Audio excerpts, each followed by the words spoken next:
네, 소개받은 김광윤입니다. 저희들 오늘 패널 토론을 모두 8분을 모셨는데요. 각 분야별로 이렇게 모시다가 보니까 제가 마스크를 벗겠습니다. 발언하셨는 사람은 우리가 벗어도 된다고 그랬죠. 사실 이번 우리 감사인 포럼을 기획하면서 예정된 이제 주제를 일단은 정한 것은 어렵지 않았는데 가장 적합한 발제자를 어느 분으로 모실까를 생각했습니다. 그런데 조금 프레시한 시야를 좀 가지고 계신 분, 그러면서 또 제도적인 접근을 연구 논문으로 쓰신 분, 이렇게 해서 이제 찾다가 보니까 전국에서 막상 젊은 교수님들은 되게 그 학술적인 면에서 회계 이퀘이션을 가지고 모델링을 하는 그런 분들이 이제 많고 해서요. 그래서 일단 많지 않더라고요. 그래 여기에 일찍이 제도적인 측면을 가지고 연구 논문을 책도 내시고, 그리고 외부 감사 제도와 관련된 평소에 또 학술 논문도 발표를 하시고, 이런 분이 계명대학의 송 교수님으로 그렇게 이제 적합하다 하는 얘기를 주변에서 추천을 받았습니다. 이렇게 부탁을 드렸고요. 그리고 이제 토론은 모두 8분을 모셨는데 우선 우리 내부 감사인 쪽에, 기업 쪽에 이 제도와 관련해서 얘기하신 분이, 적합한 분이 어느 분이겠냐 해서 이제 우리 KB금융지주의 후원기관으로서 의미 있는 분이시겠다 해서 감사총괄 전무님을 모셨고요. 그리고 그 업계에 대표하고 있는 분으로서는 이제 상장협이라든가 코스닥 협도 있습니다만 그쪽은 지금 제가 접촉하는 과정에서, 섭외하는 과정에서 정부 기구의 지금 평가 TF에 아까 인사 말씀에서 드린 거기에 이제 관여하고 계신 분들이라고요. 그래서 거기에 관여를 하지 않은 뉴 보이스 내실 수 있는 분으로 해서 상공회의소 우리 본부장님을 모셨고요. 그리고 중소기업 쪽에 그 의견도 좀 많이 좀 하실 내용이 있을 거다, 그런 얘기를 해서 우리 추문갑 본부장님을 모셨고요. 중소기업 중앙회 정책본부장을 맡고 계시죠. 그리고 회계법인 쪽에는 감사인을 대신해서 이제 빅4의 품질관리실장을 지금 안지에서 맡고 계신 박은용 실장님을 모셨고요. 그리고 중견회계법인의 또 대표 지금 그 CEO를 계시는 이 최종만 신한회계법인 대표이사님을 모셨습니다. 그리고 요즘 그 숫자 많기로는 또 중소회계법인 숫자로는 아마 가장 많을 겁니다. 개별 회계사 숫자는 가장 많지는 않지만은, 그래서 또 보이스가 있고요. 그래서 조남석 회장님을 모셨고요. 그리고 공평한 입장에서 그 일반적인 시각을 대변하고 계시는 언론사 논설위원, 지금 한국경제의 논설위원으로 계시는 유병연 위원님을 모셨고요. 그리고 학계 역시 그 객관적인 시각을 말씀해 주실 것이다 생각하고 홍익대 정영기 부총장님을 모셨습니다. 지금 경영학과에서 회계학을 강의하고 계시죠. 먼저 우선 이 8분의 토론자 보신 거 환영의 박수를 부탁드리죠. 다 대단한 전문가들을 제가 모셨습니다. 일일이 이력서를 저는 개별적으로 받아가지고 봤습니다만은 상당한 분들이라고 생각이 돼서 이제 모셨고요. 오늘 그 토론의 진행 순서는 다만 한 가지 말씀드릴 것은 8분 다 바쁘신 분들 귀중한 VIP들이신데 이 중에 특히 마지막에 그 계신 정영기 부총장님이 학교의 행정상 회의 진행 뭐 이런 거 해가지고 몇 개 회의를 주관을 하시는 게 있어서 그래서 양해를 조금 해주시면 어떨까 싶습니다. 그래서 우리 정영기 부총장님의 그 토론을 제1순서라고 나머지는 원래의 순서대로 그렇게 할까 합니다. 괜찮으시겠죠? 네, 예. 양해를 해주셔서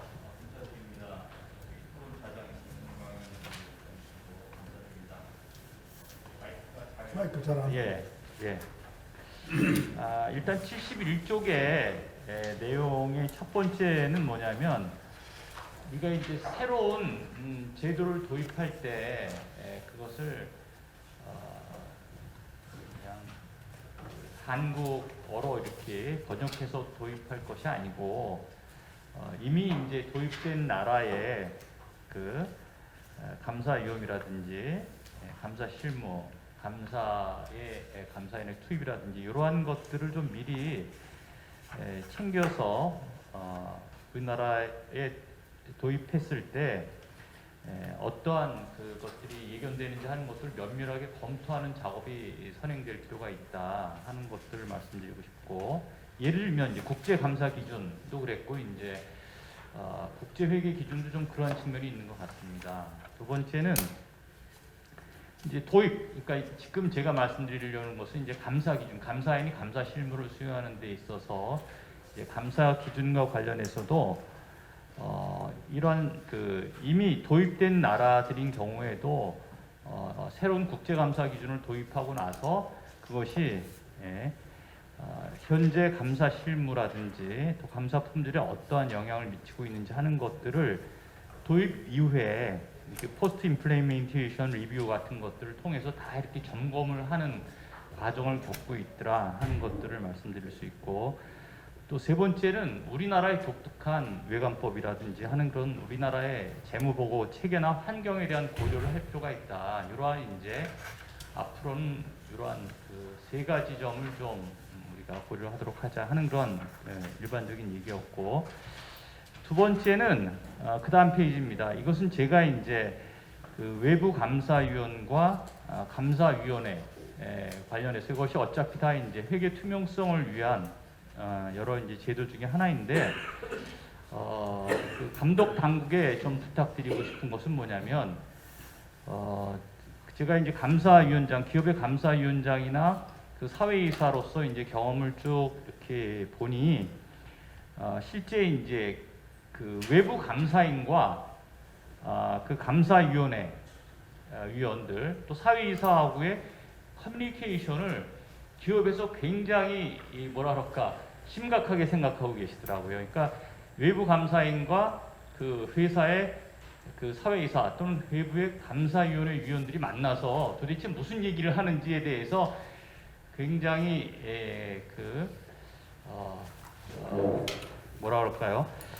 그래서 이제 어떻게 보면 거기에서 외부 감사인하고 또 감사위원회 위원들하고 충분하게 이제 회사 영업 경영이라든지 회계 현안에 대해서 쭉 디스커스를 하면 그 많은 부분들에 있어서 이제 그 회사의 결국 회계 투명성이 개선되는 것 아니냐.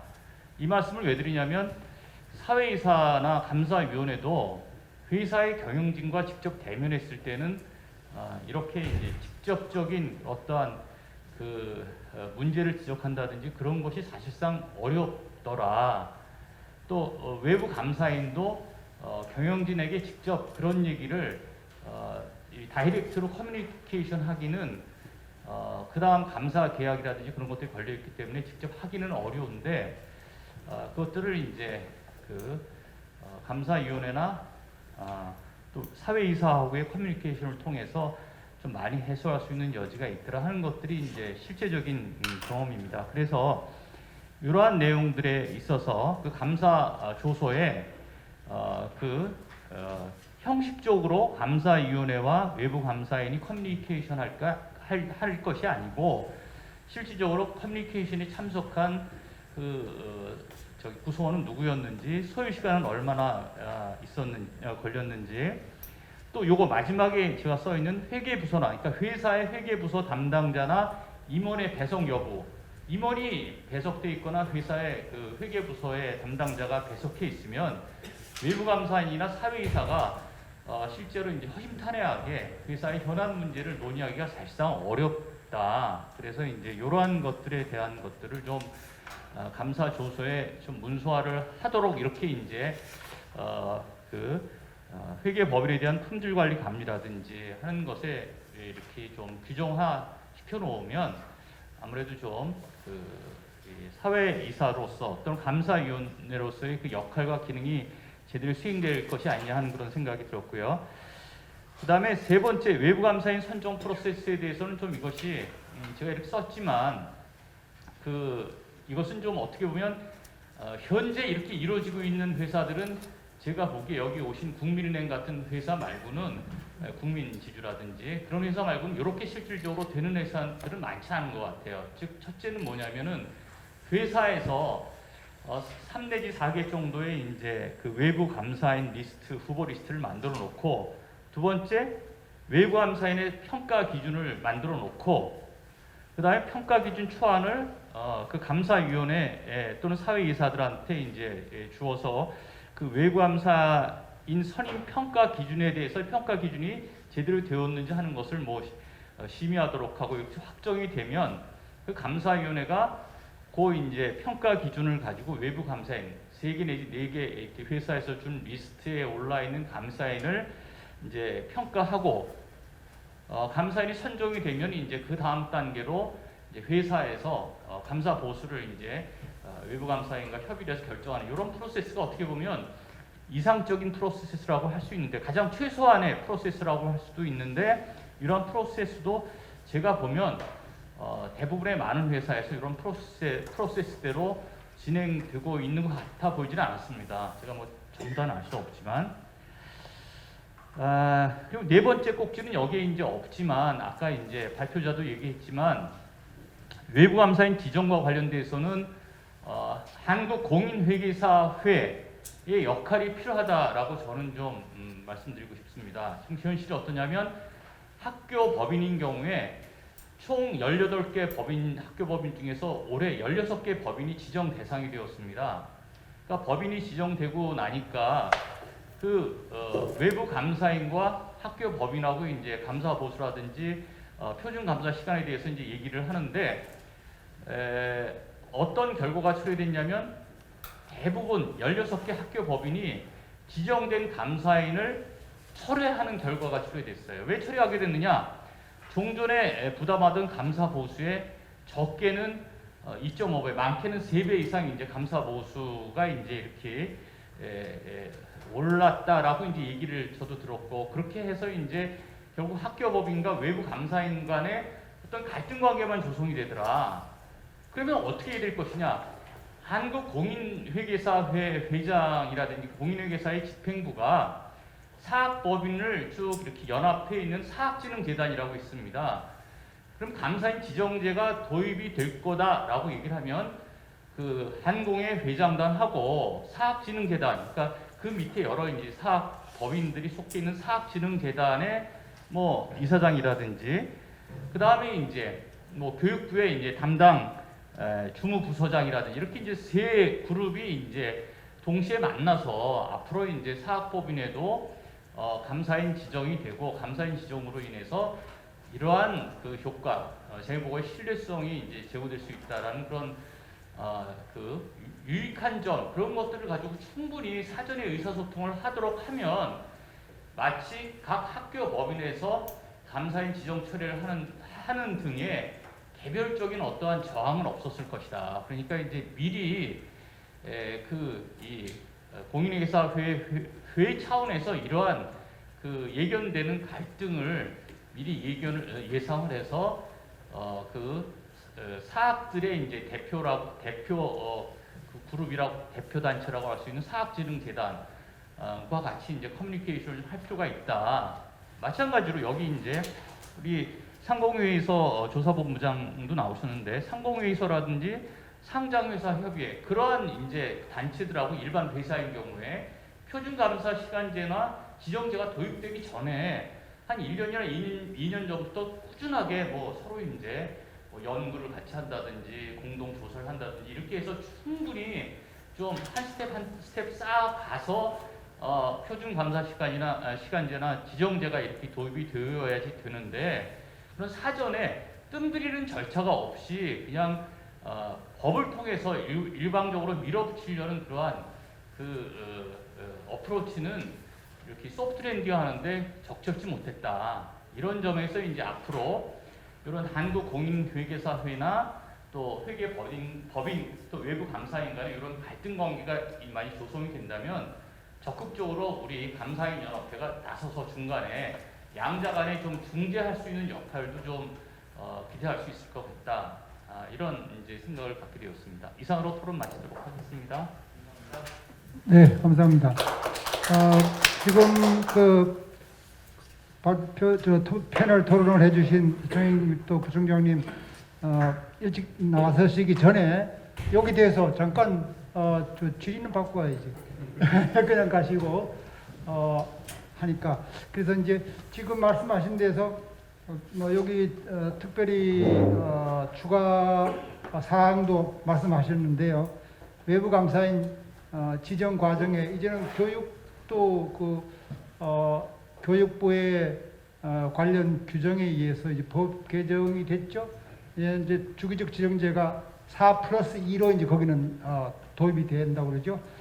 마찬가지로 이제 기재부의 또 산하의 그 상징법상 공익법인에 대해서 역시 4+2제가 이제 도입이 되고 그래서 주기적 지정제는 우리 상장 회사들의 6+3 뿐만 아니라 모두가 이제 제도 도입이 되는 것 같습니다.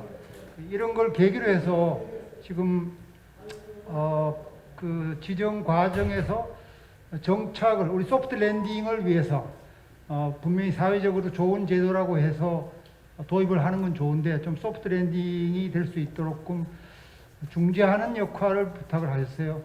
그래서 거기에는 KICPA 한국공인회계사회도 얘기하시고 우리 또 고맙게도 감사인 연합회도 이제 한 역할을 해줄 수 있지 않느냐고 말씀까지 하셨는데 맞습니까? 예. 그래서 감사 보수가 그 지정된 보수가 확 높아졌을 때에 그 거부감이 생길 텐데 문제는 이제 그것은 종전 감사 보수가 적었기 때문에 기저 효과로 해서 올라가는 측면도 이제 있을 것이고 또 한편으로는 사실은 그 표준 감사 시간을 고려해서 소요 시간을 제시하면서 또 합리적으로 감사 보수가 올라갈 수밖에 없는 그런 측면도 이제 제시를 했을 텐데 그 과정에 좀 제3의 시선으로 공인회계사회나 사학진흥재단이나 한국감사인연합회나 이런 그 중간 역할이 좀 있어서 일단은 정착을 그 소프트 랜딩으로 할 수 있도록 하는 역할을 주문하셨어요. 거기에 대해서 혹시 다른 그 토론 우리 패널 토론 준비하신 분 중에서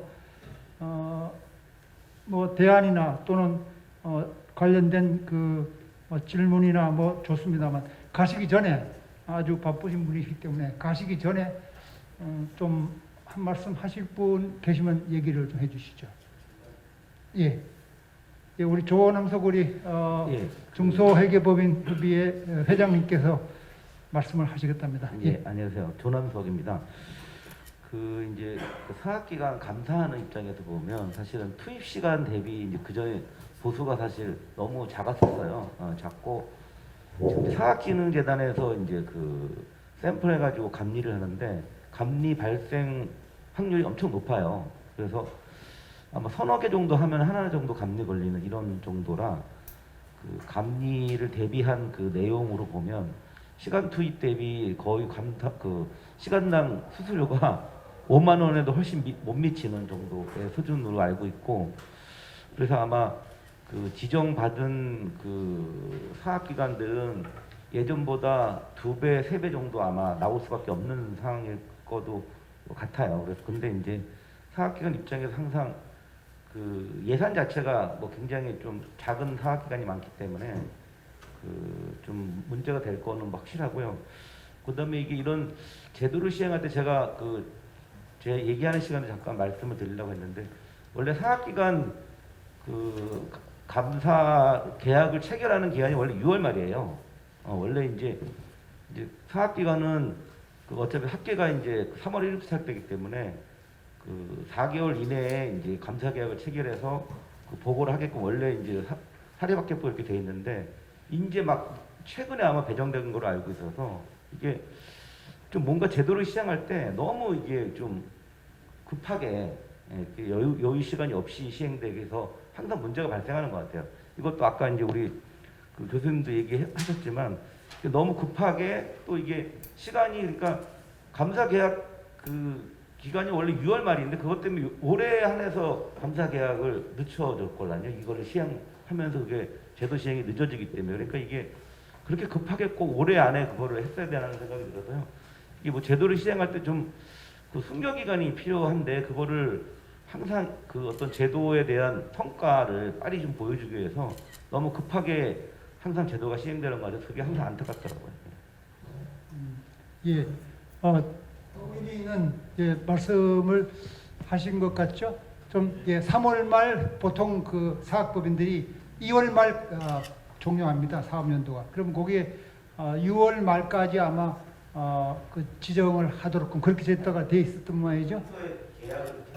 글쎄, 그러니까 그게 시간적으로 좀 여유가 좀 더 있도록 되거나 아니면 1년을 유예해서 뭐 다음 연도부터 하거나, 그죠? 그렇게 해가지고 좀 하고, 그리고 또 역시 말씀하신 대로 거기에 보수의 상승분에 대해서 조금은 절충하는 그런 역할이 공인회계사회나 뭐 저희 감사인연합회나 뭐 사학진흥재단까지 이렇게 포함해가지고 조금은 객관성을 가지는 그 단체들로 하여금 조정 협의회 같은 것이, 그죠? 있었으면 좋겠다. 그런 말씀, 의미 있는 말씀인 것 같습니다. 예. 자, 그럼 예, 한 말씀 하시겠어요? 지금 요번에 그 16개 아까 학교법인들인데 이제 문제가 그 학교법인 최정만 우리 대표이사님 지금 신한회계법인의 말씀하십니다. 최정만 대표입니다. 그 지정받은 회계법인들을 제가 접촉을 해서 이제 한번 그 요번에 새로 제도가 되니까 잘 안착시키기 위해서 가능하면 계약을 추진하는 거로 이렇게 좀 유도를 해봤습니다. 지금 뒤에서 좀 말씀드릴 텐데 요번에 이제 우리 그 업계 내 법인 협의체가 새로 하나 생겼습니다. 이따 제가 제 차례 설명드릴 거고요. 근데 이제 문제는 학교법인들이 다 다양하게 구성이 다양하기 때문에 표준 시간 제도를 차제 항공회에서 좀 만들어서 거기 학교법인에도 적용해야 될 필요가 있다. 그건 지금 도입이 안 돼 있습니까? 예, 아직 안 돼 있습니다. 예, 주기적 지정제는 들어왔는데도 불구하고 발표가 안 돼 있어서 그런 그 부분들이 항공회에서 이미 그 과거에 외과법 대상 표준 시간 작업을 했었기 때문에 사학재단이나 기타 지정제되는 대상 기관들에 대해서 표준 시간 제도를 같이 조속하게 연구를 하고 있는 걸로 알고 있습니다만, 빠른 시일 내 도입이 돼서 그것들이 어떤 가이드라인으로 작용할 수 있으면 그 분쟁의 소지가 좀 줄어들 거로 생각합니다. 예, 감사합니다. 그것도 좋으네요. 일부 주기적 지정제가 들어오면서 거기에 같이 수반돼야 되는 그 표준감사 시간 제도가 들어오지 않음으로 인해서 이해의 폭이 좀 서로가 어긋났을 수도 있다. 그것도 보완 사항으로 추진할 만한 사항이네요. 일단은 그럼 이제 순서대로 원래 예정했던 순서대로 이제 가게 되겠습니다만, 각 우리 그 토론자께서는 10분 이내로 저희들 그 예정 시간으로 해서 보면은 4시 40분까지 마치도록 되어 있습니다. 그래서 시간은 사실은 충분히 제가 잡았습니다만 뒤에 객석 토론 20분까지 하면은 1시간 한 20분 정도 이렇게 남아 있으니까 한 분 이제 하셨고요. 그래서 앞으로 한 분당 패널리스트 한 분당 10분 이내로 발표를 해주시고 나중에 또 서로 그 상호 토론을 질의응답을 할 수 있는 그런 시간을 갖도록 하겠습니다. 예, 그럼 다음 순서로 맹진규 KB금융지주 우리 전무님께서 그 현장 경험을 하신 거를 중심으로 말씀을 해주시겠습니다. 네, 부탁드리겠습니다. 예, KB 금융지주의 감사 총괄 담당하는 맹진규 전무입니다. 먼저 15회 감사인 포럼 개최 축하드리고 패널 토론에 또 초청해 주셔서 감사드립니다. 발제자이신 이제 계명대학교 손영 교수님 말씀처럼 2018년 신외부감사법 시행 이후에 기업의 회계 투명성을 제고하고 감사인의 독립성 및 감사 품질을 확보한다는 측면에서 전반적으로는 감사 품질의 제고가 있었다고 저도 전반적으로 동의를 하는데요. 현장에서 저희가 직접적으로 겪고 있는 현실은 지금의 시점에서는 좀 더 제도적 보완 내지 고민들이 좀 필요한 게 아닌가 하는 관점에서 제가 저희 KB금융지주인 경우에 이제 감사인 지정제가 지정감사인이 3년 종료하고 내년부터 이제 자율감사에 선임이 됐는데요. 이런 상황에서 겪은 그 과정들에서 제가 느꼈던 점을 간략하게 요약해서 좀 말씀을 드리겠습니다. 먼저 지정감사인 관련해서는 첫 번째는 이제 저희 KB금융그룹이 처한 상황을 좀 이해하실 필요가 있는데요. 저희는 뉴욕 상장 기업입니다. 그래서 주기적으로 PCAOB 인스펙션도 거치고 외부감사인의 감사 품질이 일정 수준 확보하는 기업이라고 보시면 될 것 같고요. 그러다 보니까 저희가 이제 자유감사이든 아니면 지정감사인이든 PCAOB 기준 회계감사를 수행할 수 있고 SEC 파일링을 수행할 수 있는 글로벌 멤버십 회계 폼에 있는 제휴된 법인으로 한정될 수밖에 없습니다. 그래서 소위 이제 시장에서는 빅4라고 하는데요. 첫 번째 저희가 느꼈던 거는 이제 지정감사인 처음에 받았을 때 초년도에 이게 지정감사인이 지정되면 일단 지정일로부터 2주일 이내에 반드시 계약을 체결하도록 되어 있습니다. 그러다 보니까 아무래도 이제 감사보수 협사관을 일단은 지정감사인하고 회사가 자율로 처리하는 과정에서 저희 회사가 상대적으로 저희 입장을 충분히 서로 협의하는 과정에서 반영시키기는 굉장히 짧은 기간입니다. 그러다 보니까 현실적으로 일어나는 일들은 저희가 납득할 수 없는 과도한 시간당 단가가 산정돼서 저희가 제시하고 저희가 반발을 하면 일정 부분 할인해 준다. 그런데 저희가 협상 과정에서 느낀 점은 저희가 어차피 어느 정도 할인을 요구할 걸 감안해서 제시하는 부분. 그래서 특히 이제 대표적인 게 이제 초도 감사 비용인데요. 이 초도 감사 비용은 꼭 지정 감사인뿐만 아니라 또 이게 자율 감사위 선임할 때도 똑같이 경험하고 있는 현실입니다. 그래서 저희가 느끼는 거는 기본적으로 전년 대비해서 기계적으로 20% 이상 상승된 비용이 일단 얹어지고 다른 요소는 제외하더라도 그런 부분이 1차적으로 얹어지는 그런 현실이고요. 그 다음에 제가 이제 올해 이제 내년에는 저희가 이제 자율 감사인 이제 선정을 하는데 아까 이제 손혁 교수님이 이 지정감사인 제도의 취지하고 배경 말씀하실 때 이제 그런 말씀을 하셨어요.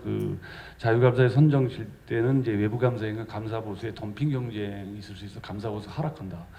현실은 그렇지 않다. 이제 저희가 닥친 현실은 뭐냐면 아까 말씀드린 대로 저희의 상황 때문에 이제 4개 회계 빅4로 해서 저희가 이제 후보를 추릴 수밖에 없는데 그중 2개는 상당 기간 비감사 서비스 그룹 전체적으로 비감사 서비스를 제공하고 있다 보니까 독립성에 위해가 돼서 저희한테 PT조차 제한할 수 없는 상황이고요. 한 개 이제 회계법인은 당연히 이제 지정감사이니까 빠지니까 그러면 저희가 자율 감사인 선임이지만 실제로 할 수 있는 법인은 하나밖에 없다. 그러다 보면 역시 대등하게 저희가 수동적이고 의뢰 입장에서 협상에 임할 수밖에 없는 상황이다. 그래서 그런 부분이 그 말씀하신 취지하고 현실 기업에서 작동하는 부분이 이렇게 개별 기업 말로 좀 사정이 다르다는 말씀을 좀 다를 수 있다는 말씀을 드리고요.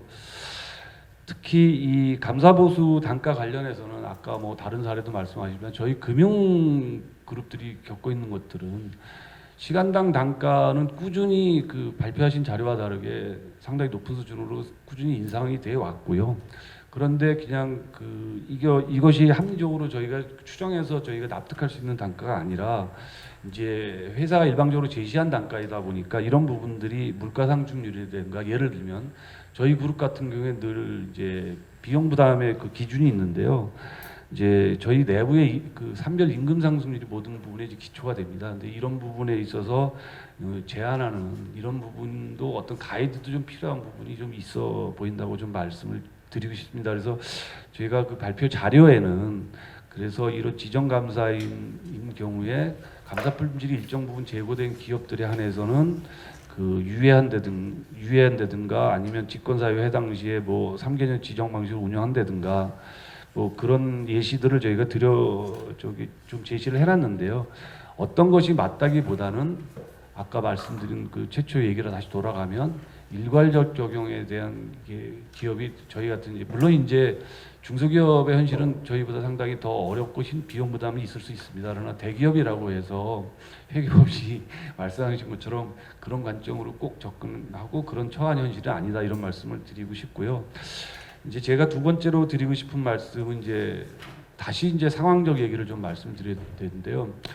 저희가 그 그룹에 보험사가 3개사가 있습니다. 그 프루덴셜 생명, 그다음에 KB 생명, 그다음에 KB 손해보험 이렇게 3개사가 있는데요. 3개사가 내년도부터 그 IFRS 17을 적용을 받습니다. 그런데 저희가 그 지정감사의 3년이 종료되고 내년도에 자유감사인을 선임하는 과정에서 어떤 이슈가 발생이 됐냐면은 그 프루덴셜 생명이 저희가 그룹이 지정감사인 2019년 이후엔 다음 연도 2020년에 M&A로 편입이 됐습니다. 그러다 보니까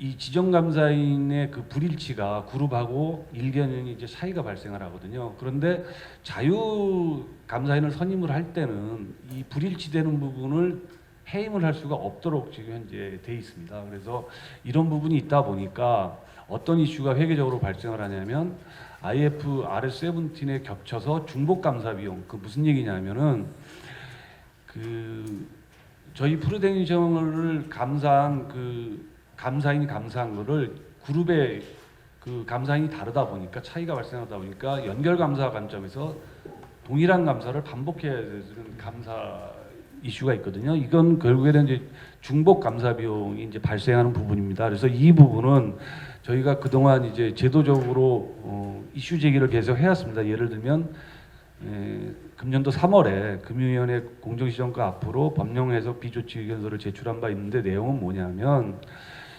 현재 외부감사법상 외부감사인 지정 시에만 기존 외부감사인을 해임할 수 했으나 외부감사인 자유선임 시에도 기존 외부감사인을 해임할 수 있는 특례를 요청해달라고 저희가 요청을 했고요.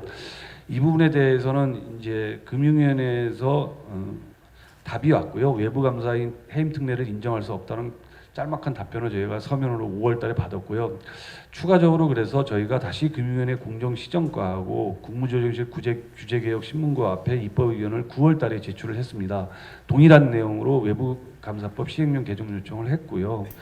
이어서 또 9월에 금융위원회 회계개혁 아까 이제 회장님 말씀하셨지만 회계개혁 평가 개선 추진단 앞에도 입법 의견을 전달을 했습니다. 동일 내용으로. 그런데 이제 9월 그 10월에 그 이런 저희의 입법 의견에 대해서 그 금융위원회가 다시 회신을 했습니다. 그래서 감사인 자유 선임 시에 지배 종속 관계 일치를 위해 감사인 해임을 허용하면 그 외감법의 내용이 형해화될 가능성이 있으므로 수용을 불가한다 이제 이런 내용이거든요. 근데 이게 이제 대표적으로 제가 판단할 때는 중복 감사 비용입니다. 그래서 요거 잠깐 짧게 설명드리면 그래서 저희는 사실은 중복 감사 비용을 수십억을 요구하고 있습니다. 회계법인들이. 그래서 저희가 마지막으로 한 거는 자회사인 보험회사의 외부 감사인한테 독립성 확인서를 저희가 내라. 그러면은 그룹 감사인이 그 독립성 확인서에 기초해서 그 연결 감사를 생략하도록 이렇게 했는데 거부를 했습니다. 왜 거부를 했냐면 그 독립성 확인서를 내면 내년 1년간 저희한테 비감사 서비스를 제한을 받거든요. 그래서 이런 이슈로 해서 그런데 이 부분이 결국에는 회계 법인 간의 자기 입장을 고수함에 따라서 그 비용이 누구한테 비용이 부담이 되냐면 결국에 기업에게 부담을 하라는 얘기거든요. 그래서 그런 이슈와 예시로 실제로 현장에서는 수십억의 비용 부담이 기업에게 발생한다 이런 말씀 드리고 싶고요. 마지막으로 제가 짧게 말씀드리고 싶은 거는 그 IFRS 17 관련한 그 회계 비용 그 대부분의 지금 보험업계가 이 관련해서 이제 비교재무제표 작성 때문에 프리오딧을 실시를 하거든요. 근데 이 프리오딧의 그 비용을 요구하고 있는 게 보험업계 전체적으로 공통 비용이 얼마냐면 제가 개별 기업을 말씀드릴 수는 없지만 전년도 본감사 비용의 150% 이상을 전부 다 공통적으로 요구를 하고 있습니다. 그런데 이 150% 요구되는 이 내용이 기본적으로 회사가 납득할 수 있는 설득력 있는 내용이 전혀 없다는 거죠. 그 근거가 없고 근거가 제시되지 않은 상황에서 단순히 계리사 비용이라든가 계리법인과의 그 계약에 입각한 비용을 그 제시할 수밖에 없다는 입장이고요. 저희가 그 부분에 대해서 인정할 수 없다고 하면 회계법인의 입장은 뭐냐면은 업계 공통적으로 이게 다 이 보수 비용이 다 공개가 된다. 그렇기 때문에 어느 한 기업, 예를 들어서 KB금융그룹을 할인해주면 다른 모든 보험회사들이 할인을 요구하기 때문에 도저히 받아줄 수 없다. 그럼 저희 입장에서 이걸 어떤 식으로 받아들일 수밖에 없냐면 아까는 덤핑 경쟁이라는 말씀을 하셨지만 저희가 생각할 때는 이거야말로 대표적인 담합이다.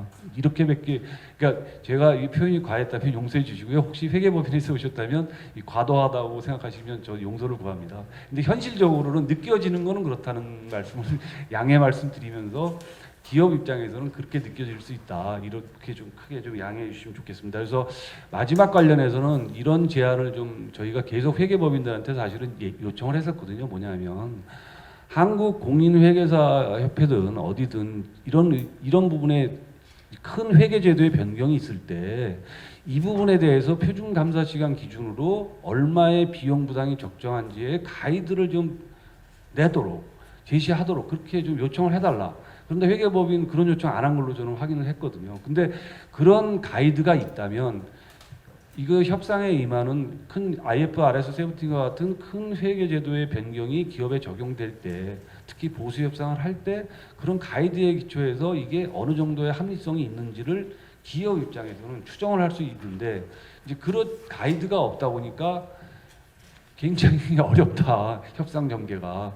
그 현실적으로 이런 이슈들이 있었다는 거를 참고해서 이 부분을 이제 결국에는 저희가 그 여기 뭐 참가하신 뭐 학회에서도 그렇고 회계법인도 그렇고 시장 참가자들 모든 부분들이 결국에는 합리적으로 그 전체적 국가경제 전체적으로 감사 품질을 제고하고 외부 독립성을 확보하고 그래서 또 금융사고를 방지하고 이런 큰 틀의 취지에 있는 거 아니겠습니까? 그래서 제가 말씀드린 요지는 저희 개별 기업의 입장을 받아들여달라 이런 취지의 말씀을 드리는 것이 아니라 현실적으로 그 학계에서 논의되고 있는 내용들에서 현장에서는 다르게 본래 취지와 목적에 이렇게 다르게 작동될 수도 있다. 그래서 제도적 보완 내지는 좀 파인 튜닝이 필요하다 이런 말씀을 좀 드리고 싶다는 관점에서 말씀 올렸습니다. 고맙습니다.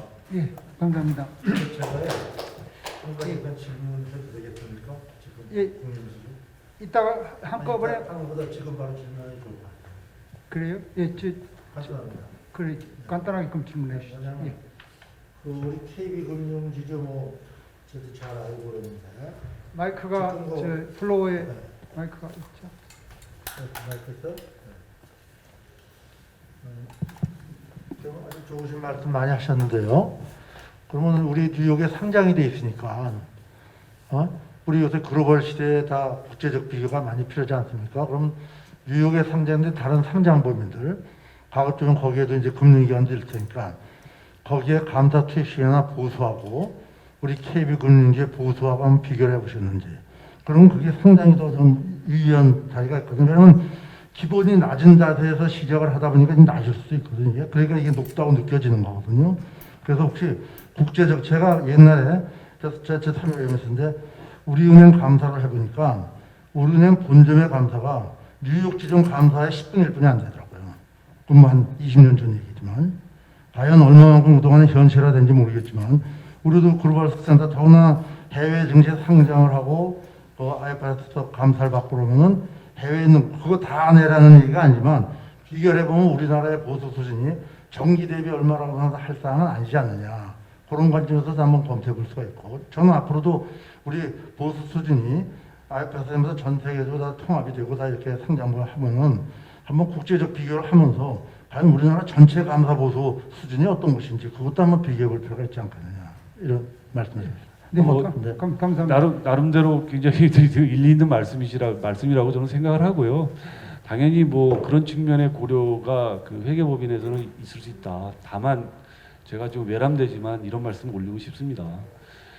물가가 다르고 그렇다고 해서 예를 들어서 US 기준에 의해서 상장 물론 저희가 돼 있다는 전제 하에서 드린 말씀입니다. 그런데 한 번에 그 갭을 다 이렇게 올라가는 거는 있을 수 없는 일이라고 생각하고요. 그 저희하고 뭐 스위스 물가하고 다르지 않습니까? 커피값도 다 전 세계가 다 틀린데 그런데 가장 높은 기준으로 해서 이걸 한국에서 US에 상장이 되니까 똑같은 계획을 한 번에 쫓아가라. 이거는 저는 그거는 기업 입장에서도 회계법인의 입장을 고려한다 하더라도 그렇게 한 번에 많은 상승률을 그렇게 적용하는 거는 기업에게 상당히 부담이다. 그래서 그런 부분에 대한 거는 회계법인의 입장을 충분히 이해는 하지만 그 한 번에 그 차이를 갖다가 그거를 다 기준을 삼을 수 없지 않겠느냐 이제 이런 말씀 조심스럽게 좀 올리고 싶습니다. 예. 예, 일단 저 보시고요. 과연 수준이 계속하면 지금 10분의 1인지 100분의 1인지는 한번 비교해 볼 필요가 있다 이거죠. 이걸 똑같이 하라는 얘기가 아니라 그래서 한번 뭐 지금 많은지 적은지 모릅니다 지금 현재. 예, 알겠습니다. 그러나 그런 것은 데이터를 한번 비교해 볼 필요는 있다. 예, 알겠습니다. 예, 이상입니다. 요건데 지금 맹정규 이 KB 금융지주의 총괄 전무님께서 그 현실 얘기를 해주셨고 특히나 그 감사 보수의 그 인상률 이런 거 가지고 업계에서 많은 애로사항을 겪고 계시다. 한편 바로 이제 플로아에서 오늘 많은 분이 안 오셨지만 굉장히 중요한 인물들은 다 오신 것 같아요. 그리고 우리가 비교적 시간 그 할애를 프로그램상에서 많이 해놨는데 그리고 그 Q&A 우리 패널리스트들 간에도 이따가 그 서로가 질의응답을 할 수 있는 그런 시간을 드리려고 합니다. 그러니까 지켜보시고요. 다만 업계에서 지금 질문 플로어에서 하신 분은 이제 그거네요. 업계에서 전이 감사 보수 보다 몇 배 더 올랐다, 뭐 3배 올랐다, 5배 올랐다. 그 정기 대비가만 가지고 하면은 그건 곤란한 얘기다. 우리가 글로벌 시대에 외국에 비해서 그동안 너무 낮아왔던 것을 정상화시키는 과정에 측면에서 국제 비교, 국제 상호 비교 차원을 같이 고려해야 올바른 그 감사가 될 것이 아니겠느냐. 그런 업계의 그 우리 감사 업계의 얘기도 귀를 기울여 주셨으면 하는 그런 얘기인 것 같습니다. 자, 그다음 이어서 상공에서 강석구 본부장님 순서가 되겠습니다. 예, 네. 토의를 해주시죠. 예, 토론회 초대해 주셔서 감사합니다. 대한상공회소 강석구 조사본부장입니다. 이 자리에서 제가 한 3년 전에 표준감사 시간 관련해서 그 열띤 거기 토론도 있었고 저는 뭐 토론 참석 안 했지만 그 이해관계라서 이제 참여하고 또 간접적으로 또 의견도 드리고 했는데 이번 한 3년이 흘렀고 했는데 여전히 기업들은 이 표준감사 그리고 지정감사 관련해서 수요자죠, 그죠? 감사인에 대한 수요자 입장에서 상당히 좀 어려움이 있다고 좀 표현해 볼 수 있을 것 같습니다. 현실적으로 감사 품질을 올려야 된다는 것은 동의를 하는데 기업 현실에서 작동을 할 수 있게 제도가 설계가 돼야 되는데 조금 그게 미흡한 부분이 있다고 이렇게 생각하고요.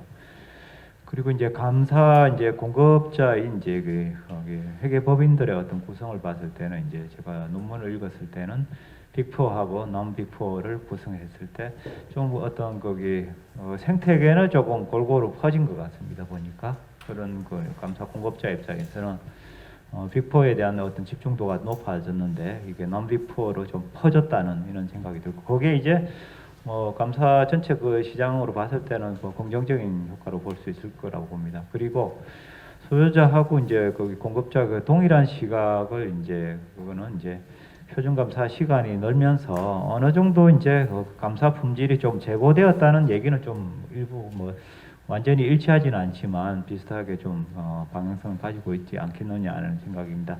대신 차이가 있는 부분 이제 감사 보수에 대한 부분은 급격하게 올랐기 때문에 거기에 대한 부담이 여전히 크다라는 부분을 말씀드리고 싶고요.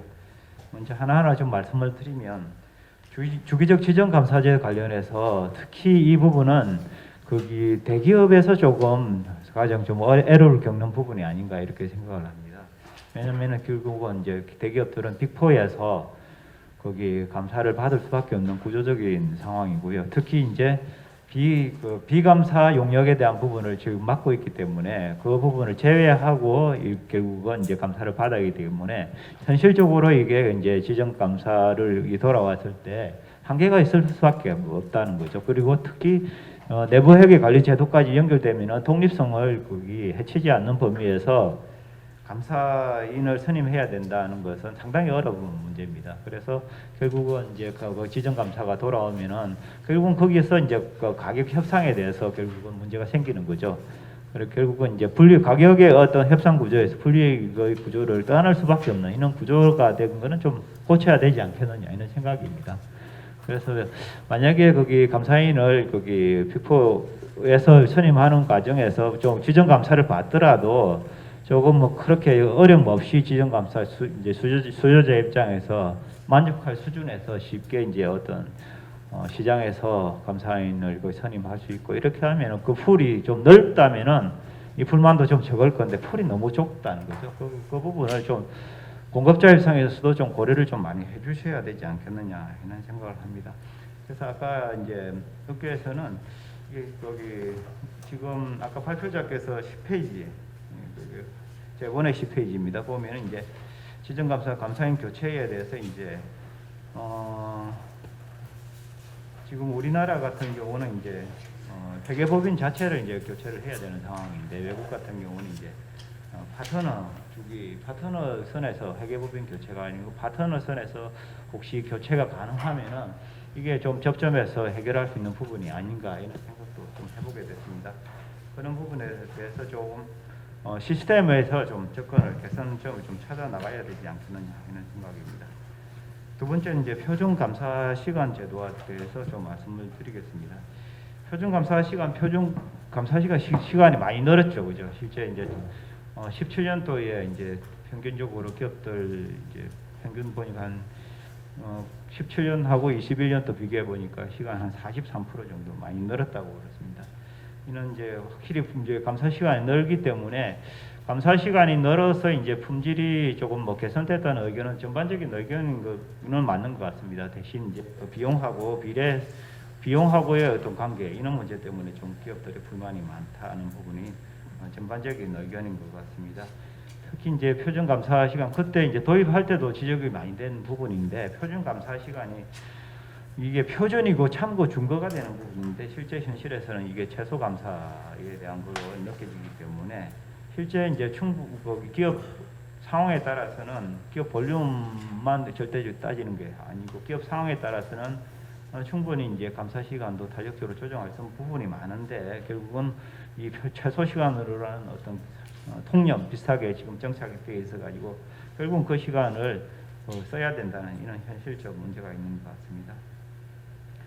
그리고 내부 회계 관리 제도 같은 경우는 이제 민정 검토에서 감사로 상향하고 했는데 이제 소규모 상장사의 회계 부담이 상당히 증가할 것으로 이렇게 걱정을 했는데 다행히 이번에 이제 정부에서 중소기업 부담 합리화 방안 발표하면서 이 부분을 조금 개선하는 방향으로 발표를 했습니다. 그래서 이 부분은 이제 법에서 좀 차질 없이 좀 반영이 되었으면 좋겠다라는 이렇게 생각을 하게 됩니다. 예, 이상입니다. 예, 감사합니다. 비교적 시간을 좀 절약해 주셔서 감사합니다.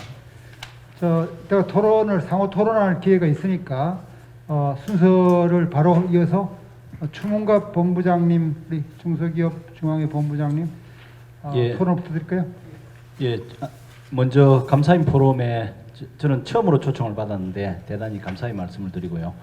표준 감사 시간 제도가 이제 2019년 도입되고 나서 이제 지난 3년간 적용이 되고 지난 한 해 저도 이제 표준 감사 시간 심의위원으로 참여를 했습니다. 그래서 당초에 이제 우리 경제계 그다음에 회계법인 치열한 논쟁을 사실은 거쳤습니다. 이 과정에서 저희는 저희들대로 그 저명한 교수님을 선정을 하고 회계법인은 회계법인대로 또 건의자를 선정을 하고 치열한 논쟁을 거쳐서 3년간에 운영하면서 미비점들은 지난해 굉장히 많이 좀 개선을 했다고 생각이 되고요.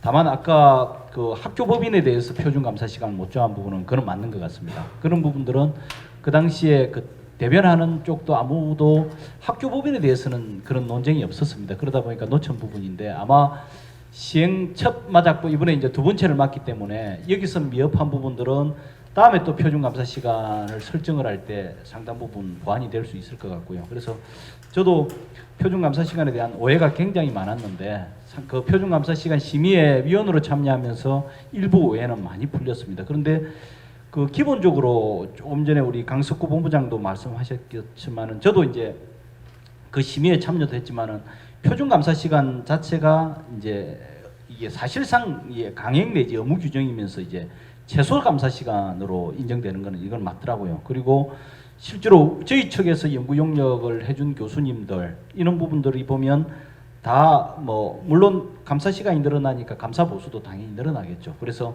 전반적으로 감사 시간과 감사 보수 모두 증가한 걸로 나왔고요. 실제로 코스닥 협회가 최근에 발표를 한 자료가 하나 발간한 자료가 있는데 표준 감사 시간 도입 후 감사 품질 및 감사 비용 효과 분석이라는 책자를 발간했습니다. 거기에 보면 상장 기업의 감사 시간이 그 2018년도에 1,862시간, 그다음에 2019년도에 2,196시간, 그다음에 지난해에 2,369시간으로 2019년도 표준 감사 시간제 도입 이후에 3년간 총 27%의 감사 시간이 실제로 증가를 했습니다. 이 부분은 누구나 다 인정할 부분이고요. 그리고 지정 감사를 받는 기업 비중은 보면 여기 자료에도 나와 있습니다만은 2017년도에 8.4%에서 지난해 54%로 절반이 넘는 실정입니다. 이러다 보니까 상장사 평균 감사 보수도 2018년도에 그 1억 4,188만 원에서 2021년에 2억 3,855만 원으로 한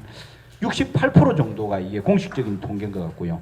제가 중소기업 중앙회에 근무를 하고 있습니다만은 중소기업 중앙회도 이게 저희들이 중소기업 협동조합법에 의해서 설립된 공익법입니다. 공익법이면서 저희들이 그 노란우산공제라 하는 그 우리 연말 정산할 때 보면 소기업 소상공인공제가 있습니다. 그걸 운영을 하다 보니까 저희 중소기업 중앙회도 자산 규모가 1천억이 넘습니다. 그래서 매년 외부 감사를 받고 있는데요. 그리고 저희들이 이제 2020년부터 이제 올해까지 저희들이 자율 선임으로 이렇게 외부 감사를 했었는데 3년간 총 보수가 1억 6,500만 원이었습니다. 근데 이제 내년부터 저희 중소기업 중앙회도 이제 지정 감사를 받게 되면서 그 이제 의무적으로 금감원이 지정한 회계법인과 회계 감사를 받게 되는데 2003년 한 해만 1억 4,500만 원으로 2배 넘게 증가를 했더라고요. 그래서 그 실무자하고 이야기를 해봤더니 이제 어쨌든 2배 넘게 증가를 했는데 그 전년도 과거에 감사했던 거 감안했을 때 2배 이상 올라간 거는 사실이지만은 그래도 우리는 저렴하게 한 거다. 아마 그 다음에는 더 올라갈 것 같다 이런 우려를 이야기를 하더라고요. 참고로 중소기업 중앙회 같은 경우에는 이게 공직유관기관이다 보니까 그 주무관청 감사도 받고 감사원의 매년 평가를 받습니다. 참고로 얼마 전에 감사원에서 발표한 결과에 중소기업 중앙회는 A 등급을 받았습니다. 그러다 보니까 아마 그 회계부분에서 상당히 좀 배려를 해준 수준인데도 아마 이 정도인 것 같고요. 그리고 사실 중소기업들 시내부감사 도입된 이후에 시내부감사법이 사실은 이해관계자가 아주 복잡한 이 대기업 중심으로 이렇게 설계가 되다 보니까 중소기업 같은 경우에는 이제 재무제표 감사만으로 대부분 부정을 적발할 수 있는 가능성이 굉장히 크거든요. 그래서 동일한 잣대로 하는 부분에 대해서 저희들이 많은 문제 제기를 했었는데 다행히 지난 10월 6일 날 이제 금융위원회가 1천억 미만 상장사는 내부 감사를 면제하고 소규모 비상장 기업에 대한 뭐 별도의 감사 기준 적용, 그 다음에 내부 고발자 학대를 통한 회계 부정 신고 포상금지 학대, 그 중소기업들 회계 처리 전문 인력이 없는데 이 부분에 대한 도움을 위해서 중소기업 회계 기준 지원 센터를 설치하고, 이런 부분에 대해서는 중소기업들 입장에서 그나마 굉장히 그 대다수 중소기업들이 사실 어렵거든요. 2020년 1월 달부터 코로나로 인해 가지고 대다수 기업이 그 오히려 부채가 굉장히 늘어나고 있고, 은행에 이자가 풀 돈도 없는데 외부 감사 비용을 걱정하고 있는 이런 문제점들이 있는데, 이런 부분에 금융위원회에서 시행하는 부분들이 좀 잘 좀 해줬으면 좋을 것 같고요. 그래서 근본적으로 이 회계 감사의 문제는 아까 우리 플로우에서 국제 기준 대비 너무 낮은 거 아니냐. 제가 봤을 때는 그동안에 낮았던 거는 사실인 것 같고요. 그래서 일정 부분 정상화돼 가는 과정 같기도 하지만은 중소기업들 내지 기업들 입장에서는 이걸 또 비용으로 생각을 할 수가 있기 때문에 이 절충점을 갖춰가는 부분들이 가장 중요하다는 생각이 듭니다. 마지막으로 이제 그 오늘 한국경제신문 11면에 오늘 그 유병헌 환경의 논설위원님도 오셨지만은 오늘 환경 11면에 보면 감사인 등록제 도입 이후에 회계법인 간의 부익부 빈익빈이라는 이렇게 제목의 기사가 나왔습니다. 2019년 말 일정 요건을 갖춘 40개 회계법인만 상장법인을 감사할 수 있도록 한 감사인 등록제 시행 이후에 등록과 비등록 회계법인 간의 이제 매출 격차가 갈수록 확대되고 있다는 그런 기사입니다.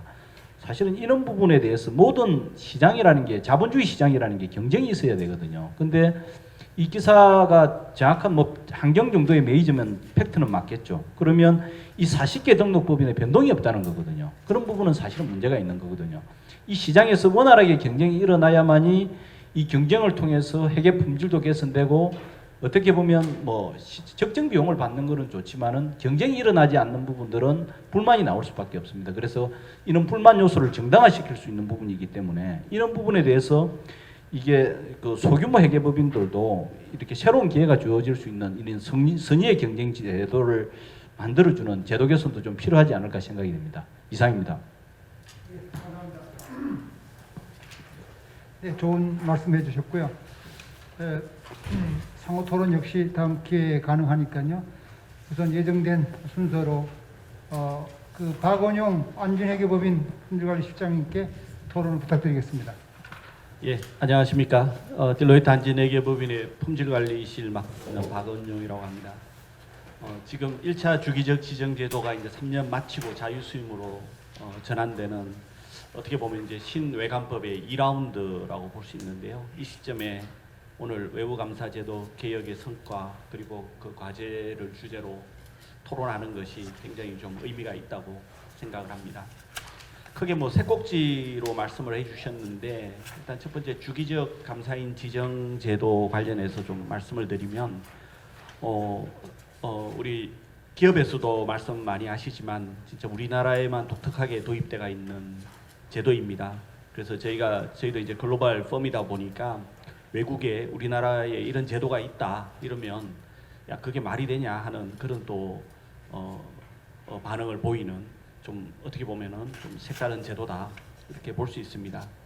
그래서 이 제도가 왜 들어왔을 거냐 이런 것들을 뭐 이론적으로 좀 쫓아가 보면, 결국은 감사 품질이라는 게 중요한 외교 표시를 적발하고 그리고 그거를 보고를 할 거냐 요거에 대한 뭐 결합 확률로 얘기를 하고 있는데요. 발견된 왜곡 표시를 보고를 할 확률은 독립성하고 관련이 되는 거다. 그러니까 감사인을 주기적으로 바꿔가지고 이 독립성을 높여서 감사의 품질을 높여보자 하는 그런 하고 있습니다. 근데 사실은 이게 계속 감사인이 더 높은 품질의 감사를 할 수 있느냐, 아니면 주기적으로 이렇게 교체되는 감사인이 더 높은 품질의 감사를 할 수 있냐, 이거는 굉장히 좀 서로 의견들이 일치가 안 되는 그런 내용이라고 보고 있습니다. 마찬가지로 저희 법인 내에서도 우리 파트너들 간에 요 주제에 대해서 토론을 하면 서로 다른 의견들을 가지고 있습니다. 그 정도로 이게 서로 좀 공통된 결론이 없다는 거고, 이거는 결국 이론적으로 또는 실정적으로 좀 분석을 해야 될 업무가 아닌가 그렇게 생각이 되고 있습니다. 근데 이제 이 주기적 감사인 지정 제도를 하다 보면 결국은 이제 감사인을 규제 기관이 정해주다 보니 회사 입장에서는 감사 수수료를 협상하는 데 있어서 협상력이 약화되는 그런 문제가 하나 있고요. 이건 이제 수수료 측면에서의 하나 이슈가 있고, 그리고 두 번째로는 전임 감사인과 후임 감사인 간의 의견이 불일치할 경우 어떻게 될 거냐. 어떻게 보면 회사는 중간에 껴 있고 전임 감사인과 후임 감사인 간에 갈등이 일어나는 이런 모양들이 있습니다.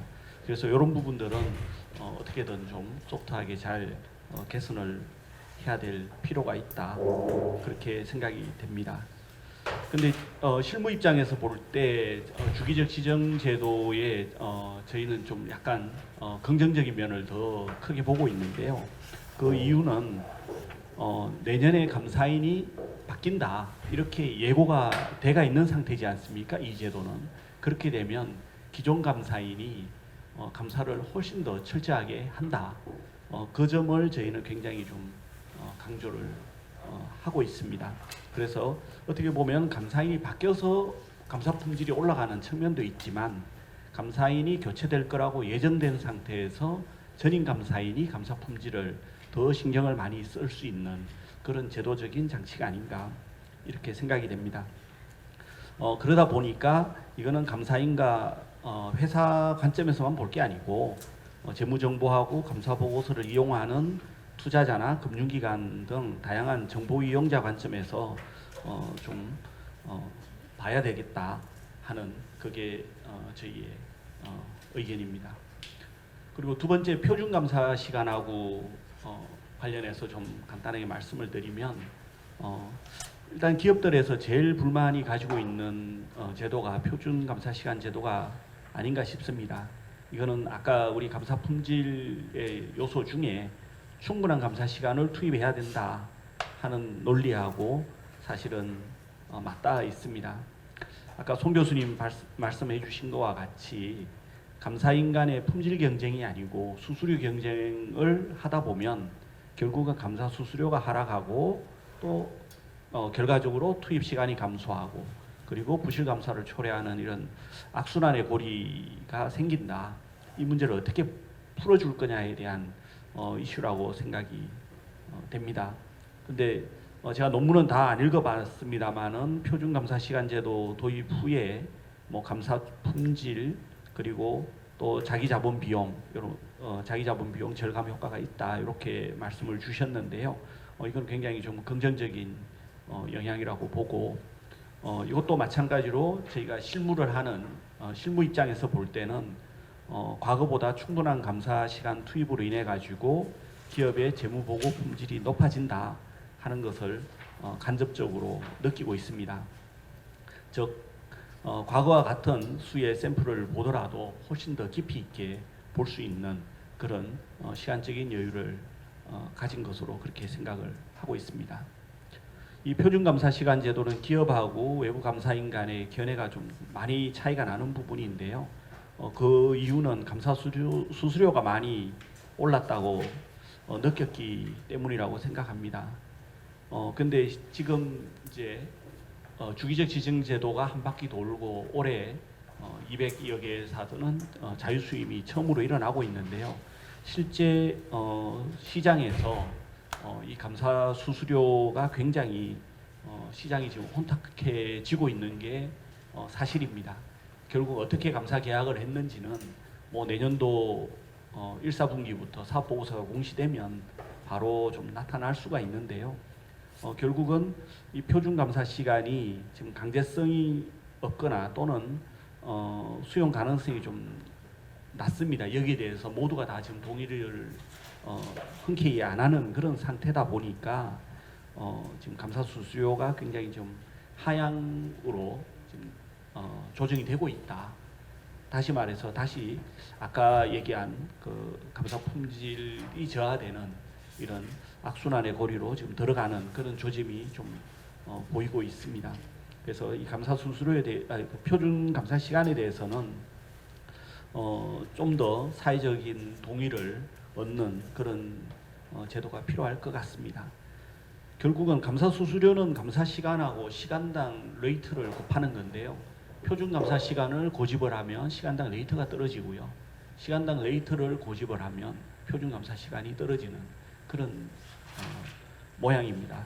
그래서 결국은 전체적으로 어느 한쪽만을 강조해서는 감사 수수료가 내려갈 거라고 지금 생각이 되고요. 이거는 가만히 생각해 보니까 저희가 이게 건강검진하고 좀 비슷한 모양이 아닌가 싶습니다. 그래서 우리가 건강검진을 할 때 저도 개인적으로 굉장히 비싸다라고 생각을 하는데요. 그렇지만 그 비싼 만큼 미리 내가 무슨 문제가 있는지를 미리 좀 체크업을 할 수 있으면 오히려 나한테 더 도움이 되지 않나 그렇게 생각이 되고, 이 문제도 감사 수수료 문제도 결국은 이게 나중에 부실감사까지 연결이 되면 결국은 그 피해는 누가 보느냐, 그 피해자가 누구냐 관점에서 보면 좀 더 접근하기가 좋지 않나 이렇게 생각을 하고 있습니다. 그리고 세 번째 꼭지로 내부회계 관리제도 외부 감사를 말씀해 주셨는데요. 이 부분에 있어서는 이거는 뭐 어떤 분들은 그렇습니다. 이게 회계법인을 위한 제도 아니냐 그렇게 말씀하시는 분도 계시는데요. 이거는 회계법인에도 지금 이슈가 굉장히 있는 것으로 알고 있고 또 일반 회사에도 마찬가지로 이슈가 있습니다. 지금 연결 종속법인이 소재하고 있는 국가가 선진국부터 후진국까지 굉장히 다양합니다. 그래서 선진국인 데는 선진국인대로 문제가 있고요. 후진국인 데는 또 우리나라 연결 내부회계 또는 이거 내부회계 관리 제도라는 제도가 없는 나라도 있습니다. 이런 나라에 이거를 도입을 하고 구축을 하려면 기업 입장에서도 굉장히 비용이 많이 들 거라고 보이고요. 그러면 결국은 위험도도 굉장히 높아갑니다. 요거는 중소기업만 그런 게 아니고 대기업들도 마찬가지입니다. 대기업들도 우리만큼 회계 투명성이 갖춰져 있지 않은 나라, 이런 나라에 종속법인이 있는 경우 내부회계 관리 제도를 어떻게 구축해서 운영할 거냐 굉장히 큰 숙제를 안고 있는 것으로 그렇게 이해를 하고 있습니다. 그래서 이 부분에 있어서는 좀 일본 사례나 이런 것들을 좀 감안해 가지고 커버리지라고 저희는 부르는데요. 이거를 좀 다소 낮추는 방법을 찾아보면 어떻겠냐 하는 그런 의견을 가지고 있습니다. 최근 회계제도 개혁에 대해서 좀 우려를 말씀을 해주셨는데요. 뭐 연결 범위 축소 또는 감사인 간의 의견 교환 정상화 뭐 이런 제도들 지금 이제 도입을 하고 또는 도입 예정으로 있습니다. 이게 뭐 시대적인 분위기에서는 불가피한 정책적인 방향이라고 생각은 됩니다만은 횡령 사건 같은 게 이제 중소기업에서 많이 발생하는 이런 점들을 볼 때 이런 부정 발생 가능성을 높일 수 있다 하는 우리 송 교수님 우려에 공감을 하고 있고요. 결국 이 부분에 대해서는 내부 고발 제도 강화 등 다른 좀 보완적인 장치가 필요하다 그렇게 이해를 하고 있습니다. 예, 종합적으로 볼 때 우리 신해관법에서 도입되는 제도가 이게 여러 제도가 한꺼번에 지금 도입이 됐는데요. 회계 투명성을 높이는 것에는 전반적으로 큰 도움이 됐다고 생각을 합니다. 그리고 하지만 이 소셜 캐피탈에 해당될 것 같은데요. 이 회계 투명성이 뿌리를 내리고 자리를 잡는 데는 굉장히 많은 시간이 필요할 거라고 보입니다. 이게 뭐 개인도 어떤 습관을 하나 바꾸려면 굉장히 시간이 많이 걸리는데요. 기업 같은 경우에 지금 수십 년간 내려온 어떤 문화나 이 제도를 이 외관법에 몇 개의 제도 가지고 3년 만에 바꾼다. 이거는 굉장히 좀 무리가 있을 것 같습니다. 그래서 이 부분들은 조금 더 장기적인 시각을 가지고 봐야지 안 그러면 이 감사 수수료의 수수료 경쟁으로 다시 변모가 돼가지고 이 신인 외관법의 취지가 또는 그 뿌리가 그냥 말라버리지 않을까 하는 그런 우려가 있습니다. 그리고 마지막으로 우리 이제 공급자 입장에서 감사의 공급자 입장에서 말씀을 드리면 조금 전 우리 토론자분들께서도 회계법인들이 가지고 있는 입장이나 이런 것들에 대해서 좀 말씀을 주셨는데요. 결국은 공급자 입장에서도 이 기업들이 가지고 있는 이 불만에 대해서 저희 쪽에서 잘못한 거나 미흡했던 부분들은 또 스스로 고쳐나가는 그런 자세가 필요하다. 이번 기회에 그런 것들도 같이 한번 연구해 보면 좋겠다. 그런 생각을 하면서 마치도록 하겠습니다. 감사합니다. 네, 감사합니다. 이따가 상호 토론 또 하기로 하고요. 이어서 최종만 신한회계법인 우리 중견협의회 지금 아마 의견을 많이 말씀하실 것 같습니다. 부탁드립니다. 예, 감사합니다. 우선 송 교수님 연구 깊이 해주셔서 아주 좋은 내용을 많이 들었고요. 오늘 제가 이 자리에 쓰게 된 배경에 대해서 좀 보완 설명드려야 될 것 같은데요. 아까 우리 추문갑 중앙회 저기에서 말씀하신 것처럼 우리나라 현재 40개 등록법인이 있습니다. 그 중에 이제 가군에 속한 회계법인이 소위 말하는 빅4 4개고, 나군이 16개, 그다음에 다군이 22개. 요번 제도 개편된 이후에 이제 지금 저희가 그 36개 나다군 회계법인들이 어떤 필요에 의해서 등록법인 협의회라는 협의체를 새로 구성했습니다. 올해 9월 30일 처음으로 그 발기인 총회를 가졌고요. 11월 28일에 처음 임시총회를 열었습니다. 제가 그 자리에서 등록법인협의 회장을 맡게 됐는데, 아마 이 원고 여기 패널 토론 참석자로 요청이 오셨을 때는 협의회가 완전히 구성이 안 됐기 때문에 제가 이제 법인 대표 자격으로 참석을 하게 됐는데요.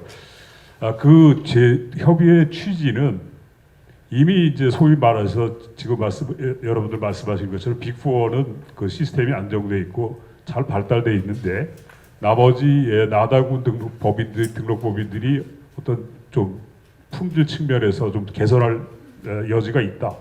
그래서 어떤 연구개발 공동 투자라든지 이런 것들을 위해서 우리 법인들 나다군 등록법인의 품질 개선을 위해서 같이 협력하기로 했습니다. 그래서 아마 첫 번째 프로젝트가 AI나 로보틱스 같은 부분에 대해서 같이 공동 투자를 해서 연구 개발해서 세컨 티어들의 품질 향상을 위한 그 프로젝트가 제일 처음 프로젝트가 될 것 같습니다. 그래서 여러분들이 앞으로 많이 좀 도와주시고 좋은 관심을 보여주셨으면 좋겠습니다. 그런 측면에서 오늘 제가 말씀드리고자 하는 것은 그런 부분들이 좀 반영되어 있다는 것을 전제로 해서, 지금 이미 여러분들께서 회계제도의 장단점 내지는 문제점에 대해서 이미 많이 지적을 하셨기 때문에 저는 조금 구체적으로 이번 최근에 일어났던 그 회계제도 개혁 방안에 대한 관련된 몇 가지 나다군의 등록법인의 입장에서 몇 가지 지적하고자 하는 사항들을 말씀드리려고 합니다. 제가 나눠드린 핸드아웃 58페이지에 보시면 이번에 그 회계제도 개선안에서 제일 큰 골자는 가군이 감사할 수 있는 회사의 자산 규모를 종전에 5조에서 2조로 확대시켰습니다. 이 부분은 지금 아까 그 대기업 쪽에 상공회의소에서도 말씀하셨다시피 가군에는 4개 회계법인만 들어가 있습니다. 그러면 여러 가지 제약 때문에 가군에 배정되는 회사 입장에서는 선택의 여지가 상당히 줄어들어요. 그러면 반면에 그러면 우리나라 그 나군에 속한 회계법인들이 2조 이상의 회사를 감사하지 못할 거라, 감사가 부실할 거라는 전제가 깔린 그 제도 개선인 거로 저는 이해가 되는데, 그 부분에 대해서는 어떤 이론적이거나 현실적인 근거가 좀 취약하다고 봅니다. 그래서 이런 부분들이 어떻게 보면 우리나라 그 요번 그 회계제도 개선 중에서 상당 부분이 회계 법인들의 품질을 향상시키는, 감사 품질을 제고시킨다는 게 제일 큰 목적이겠죠. 기업의 투명성 제고와 함께 회계 법인들의 감사 품질 제고의 목적이 있는데, 우리 다행히도 이 주기적 지정제 되면서 나군이나 다군 회계법인들은 종전의 관행에서 벗어나서 어떤 회계법인의 연구나 개발을 위한 투자를 할 수 있는 여력이 이 제도로 인해서 생겼어요. 그래서 열심히 투자를 하기 시작했는데 갑자기 이 부분에 대해서 상당히 좀 투자의 애로사항을 느낍니다. 그래서 이런 부분들을 좀 우리 세컨 티어들의 발전을 위해서 우리 한국 회계 법인의 품질 전체적인 향상을 위해서 다시 한번 좀 고려를 해야 될 필요가 있지 않냐는 생각이 들고요. 그 다음에 이 등록법이 현재 40개인데요. 지금 미등 여기 우리 중소법인연합회 조남석 회장 옆에 계시지만 미등록 법인의 비상장 대기업에 대한 감사를 일부 맡겼습니다. 이 부분은 저는 미등록 법인이라도 품질이 양호한 데다 그런 양호한 법인들을 육성하겠다는 정부의 취지는 충분히 이해하는데요. 그렇다면은 등록 법인의 제도를 완화해서 품질이 양호한 기업은 비록 40명이 안 되더라도 등록법인으로 편입시키는 게 맞지 않냐. 등록법인이 아닌데 미등록법인의 어떤 주기적 지정자나 감사를 배정한다는 것은 조금 애당초 등록법인 제도의 취지에 좀 반한다는 그런 입장을 가지고 있습니다. 그래서 저희들이 맡기지 말라는 게 아니라 그렇다면 등록법인 제도를 완화해서 우량법인이면 관리가 잘 되고 있는 우량법인이면 등록법인 시스템으로 들어오게 하는 게 제도상 제도의 취지가 맞지 않냐는 생각입니다. 그래서 이것이 제일 크게 이제 저희들이 생각하고 있는 거고요. 지금 방금 전에 우리 안진 품등관 실장께서도 말씀하셨지만 주기적 지정제로 인한 3년 지정이 끝나고 올해 12월 달에 비로소 이제 자유수임제로 돌아가는 기업들이 감사 계약이 현황이 뚜껑이 지금 열리고 있습니다. 굉장히 저희들 현업에서는 우려하는 것이 이 부분에서 어떤 과당 경쟁이 일어났을 경우에 품질에 대한 얘기는 차치하고라도 그동안에 회계법인들이 과다 보수를 받지 않았냐 이런 여론의 비판을 받을 가능성이 상당히 높다고 보고, 그런데 불행하게도 지금 제가 입수하는 정보들에 따르면 그런 현상이 현실적으로 벌어지고 있는 것으로 보여집니다. 그래서 이것들이 앞으로 우리 업계에 어떤 영향을 미칠지 굉장히 우려를 하고 있고, 법인들 차원에서도 이 부분에 대해서 서로 걱정을 하고 있는 차원입니다. 그런데 이것이 자유수임제로 돌렸다 했을 때 아까 우리 손 교수께서 말씀하셨던 것처럼 이것들 경쟁을 제한할 수 있는 장치가 어느 정도로 좀 마련되지 않냐. 그렇지 않으면 과거 80년대, 90년대 굉장히 우리가 암울했던 시절로 돌아갈 수 있는 굉장히 그런 우려를 가지고 있습니다. 그래서 제도적인 측면에서 여러 가지 좀 보완을 해야 될 필요가 있다고 생각하고요. 그다음에 아까 패널에서 잠깐 말씀드리고 싶은 것은 지금 이제 우리 대기업들이 한국의 회계법인 중에 빅4만 국제적인 회사를 감사할 수 있다고 그 인식을 하고 계신 것 같아요. 제가 잘못 이해한 건지 모르겠지만 저희 신한회계법인은 2001년도에 우리나라에서 처음으로 한국 회계법인으로 SEC, 그 전에 PCAOB이 생기기 전입니다.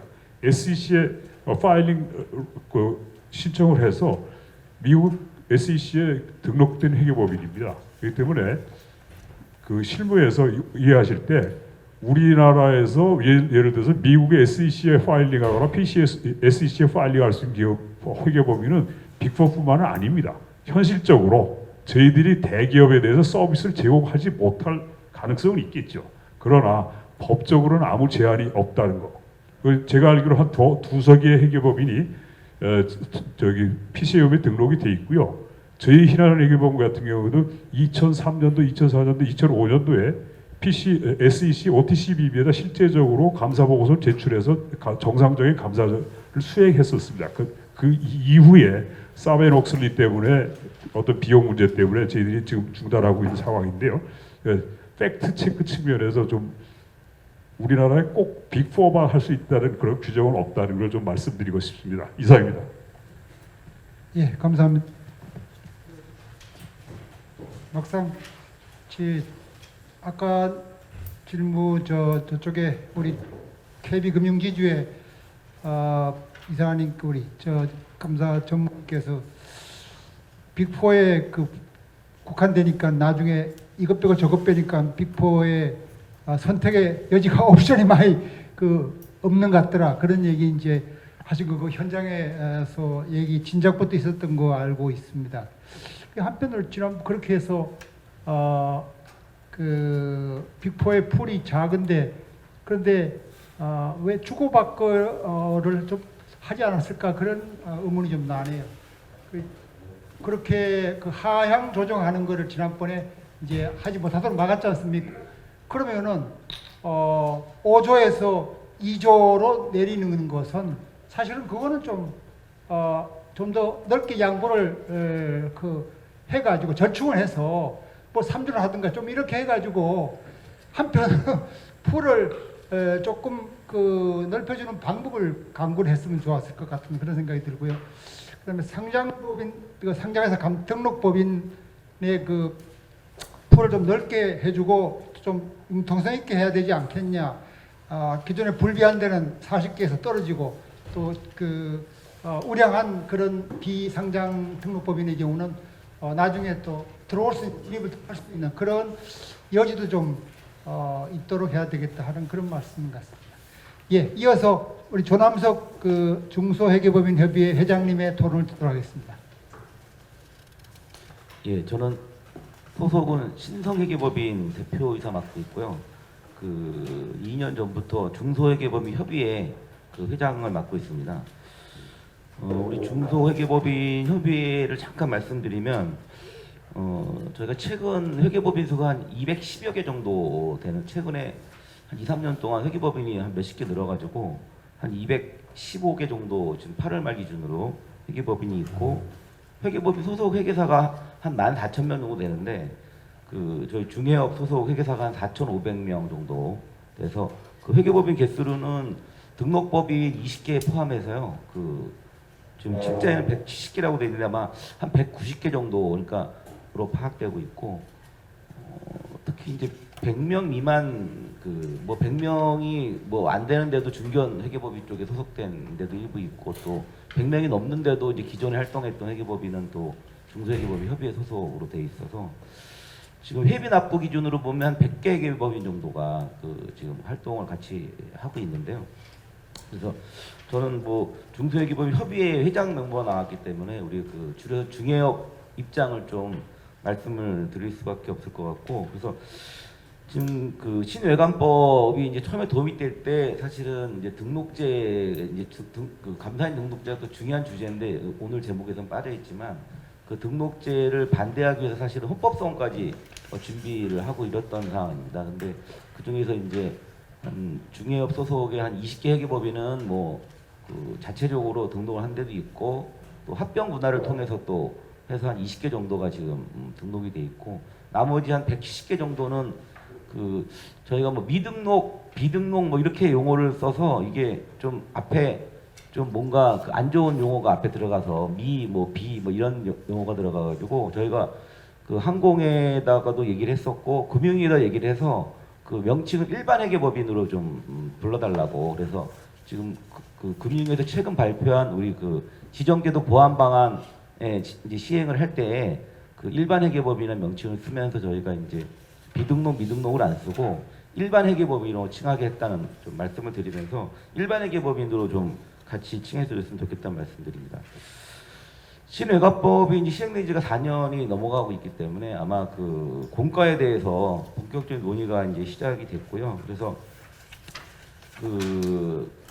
공과에 대해서 이제 먼저 주무부처는 금융위원회에서 얼마 전에 회계개혁 평가개선 추진단이 이제 1차 회의를 9월 1일 날 개최했다고 이제 발표를 했고 그다음에 그 전에 이제 2022년 7월 달에 감사인 지정제도 보완 방안을 이제 발표를 하면서 이해관계자들한테 의견을 다 이제 제출을 받아서 9월 달에 이제 그게 시행이 됐어요. 그래서 저희 중소회계법 협의회에서도 지정제 보완 방안에 대한 의견을 많이 냈는데 하여간 거의 대부분 또 받아줘서 굉장히 고무적이었어요. 예, 고무적이었고 고맙다는 생각을 가졌었는데 뭔가 또 이게 디테일에 또 아주 나쁜 구석이 또 하나 있어서 그것도 말씀을 드릴 건데 그 내용에 보면 그 일반 회계법인한테 비상장사를 우선 배정해주겠다, 2개사를. 그래서 근데 요건이 있어요. 근데 그 요건이 있는데 그게 그 63페이지 밑에 부분에 한 2번째 밑에 문단에 나오는데, 품질 관리 인력을 그 운영하고, 그 다음에 사전 심리를 의무화하고, 그 다음에 감사 시간 구축 운영은 또 1년 유예가 됐지만 하여간 그것도 요건이 있고, 그 다음에 그 감사 품질 관리할 때 주요 지적 사항이 없어야 돼요. 그래서 그런 그 4가지가 있는데, 그 일반 항목이 사실은 그 전담 인력이 있는 일반 회계법인은 그 외감 대상 100개 이상이어야 되는데, 사실 대상이 되니까 한 70개 일반 회계법인 중에서 그 전담 인원이 있는 회계법인은 20여 개밖에 없습니다. 20여 개밖에 없는 거를 규정에 넣어가지고 그 전담 인력이 없으면 아예 이제 우선 배정을 안 해준다는 얘기였어요. 우선 배정을 안 해준다는 얘기인데, 이게 알고 보니까 우선 배정을 안 해주는 게 아니라 어떠한 경우에도 배정을 못 받게 만들고 시행을 하고 있어요. 이 규정에도 없는 걸 지금 금감원에서 그 자체 무슨 뭐 다른 내부 규정이 있는지 없는지는 모르겠지만, 하여간 올해 요거 이제 요건을 갖추지 않은 다른 일반 회계법인 한 140개, 50개 되는 회계법인은 그 지정을 한 개도 못 받았습니다. 규정에는 어느 규정에도 그런 내용은 없는데, 하여간 그 20여 개 정도라고 제가 적었지만 실제로 제가 이제 잘 알아보니까 17개더라고. 일반 회계법인 중에 그 요건을 갖춰서 지정을 받은 회계법인이 17개 회계법인이고, 나머지 한 140, 50개는 전혀 한 개도 배정을 못 받았는데, 이 못 받은 회계법인이 배정을 왜 안 받았는지도 모르고 있어요, 지금 현재.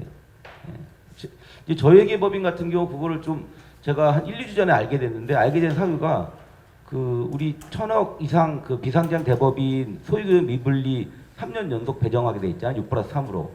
그래서 저희가 2년차 요번에 그 회계감사를 하고 있는데 3년차 거를 배정을 안 해주는 거예요. 그래서 그 내용을 알고 봤더니 그 17개의 그 요건을 갖춘 회계법인 외에는 하나도 배정을 안 해준다는 방침으로 배정이 안 됐더라고요.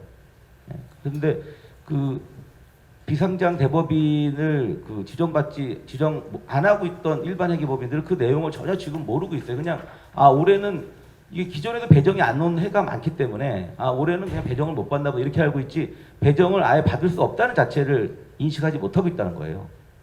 그래서 아까 제가 그 사립학교 이제 그 배정 문제 때문에 너무 이게 졸속으로 시행되고 그런 문제를 지적을 했었는데, 아무런 설명이 없어요. 금감원에서는 그 배정을, 그리고 아무런 설명이 없을 뿐만 아니라 그걸 또 항공에도 모르고 있어요, 그 내용을. 그래서 요번에 그 9월 달에 지정 신청할 때는 항공에서 일반 회계법인도 많이 신청하라고 막 저한테 직접 전화 동료까지 좀 해달라고 하고 그런 상황이었었어요. 그러니까 이게 그 지금 사실은 신외관법이 뭐 여러 가지 그 좋은 점이 사실 우리 회계 투명성을 높이는데 굉장히 기여를 했다는 거는 아마 우리 그 기업계 쪽에서도 어느 정도 부인하기는 힘들 것 같습니다. 그래서 저희가 우리나라가 IMD 평가 순위에서 뭐 2015년부터 19년까지 거의 63개국 중에 60등에서 63등 사이를 왔다 갔다 했잖아요. 그러니까 완전 낙제 점수였어요, 낙제. 과락이죠, 과락. 그런 상황에서 뭐 올해는 53위로 이게 많이 순위가 떨어지긴 하지만 하여간 그건 또 특별한 뭐 내용이 있죠. 뭐 그래서 이제 많이 떨어지긴 했는데, 하여간 뭐 최근 2년, 2, 3년 굉장히 순위가 올라온 거를 보면 하여간 회계 투명성이 높아진 거는 부인할 수 없을 것 같아요. 근데 이제 우리 기업계 쪽에서는 여러 가지 뭐 또 감사 비용 문제나 여러 가지 사유를 들면서 이제 좀 완화를 많이 요구하고 있고, 그런 측면에서 이제 금융위원회에서도 뭐 회계개혁 평가 개선 추진단, 그 다음에 중소기업 회계 부담을 좀 합리화하는 방안 뭐 이런 식으로 해가지고 자꾸 이 외관법의 어떤 후퇴를 지금 뭐 암시하고 있고 그렇게 자꾸 추진해 나가려는 걸 시작한 것 같아요. 그런 느낌이 들고, 그래서 과연 지금 더 열심히 노력해서 더 좋은 제도를 만들어 가지고 지금 회계 투명성을 높여야지만 국가 경쟁력이 살아나는데, 이걸 좀 잘 되기 시작하자마자 또 이걸 완화한다는 카드를 먼저 꺼내 들어 가지고 이게 어떤 방향으로 흘러갈지가 참 궁금해지는데요. 그러니까 그 특히 이제 저희 또 중소회계법인 쪽에서는 그 중소기업 회계부담 합리화 방안 쪽에 이제 많이 또 관심을 가질 수밖에 없는데 그 우리 그 일반 회계법인이 3만 개의 그 외감 대상 중에 한 10,000개 정도를 감사하고 있습니다. 한 33% 정도 되는 그 외감 대상을 감사하고 있는 상황에서 그 중소기업 이제 회계부담 합리화 방안에 이제 여러 가지 또 이제 그 완화 방안 중에서 그 우리 그 송 교수님께서 아마 그 뭐 지적 중에 그 말이 딱 지금 그 딱 떠오르는데 뭐그 신개혁법안의 무력화가 시작되고 있다 이렇게 아마 그 표현을 하신 것 같은데 그래서 그게 상당히 저도 걱정이 되고요. 그 그래서 중개업의 그 또 그런 내용으로 해서 또 회의를 한 적이 있는데 하여간 그 대부분의 이제 우리 중소회계법인들을 보면 사실은 그 회계 전문가가 거의 없는 회사들이 대부분이에요. 그래서 그 우리 그 연결 범위를 굉장히 이제 뭐 그 규모에 관계없이 확대하면서 그 2년 전에도 저희가 이제 그 저희 거래처 회사를 다니면서도 교육을 시키고 또 올해도 또 이미 교육을 시킨 상태인데 또 이게 또 후퇴돼서 또 그 사실은 그 제가 거짓말쟁이가 돼버린 이런 꼴이 돼버리는 거예요. 물론 뭐 제가 잘못한 건 아니지만 어떻게 됐든 간에 그 제도가 그렇게 졸속 시행하면서 또 바뀌고 또 2년 유예해서 시행하려다 또 안 하고 그래서 그런 내용들을 보면 이게 뭔가 너무 그 제도를 변화할 때 좀 시간을 가지고 연착륙할 수 있도록 좀 제도가 돼야 되는데 그러지 못한 것들이 너무 걱정이 되고요. 그다음에 지금 비상장사 대형 그 비상장 규모를 1,000억에서 5,000억으로 지금 5배를 증가시킨다고 하고 있는 거거든요. 그래서 그 과연 그게 그 국가 경쟁력을 살아나게 하는 그 내용으로 가는 것인지 아니면 이걸 후퇴하는 내용으로 가는 것인지 참 걱정이 되고요.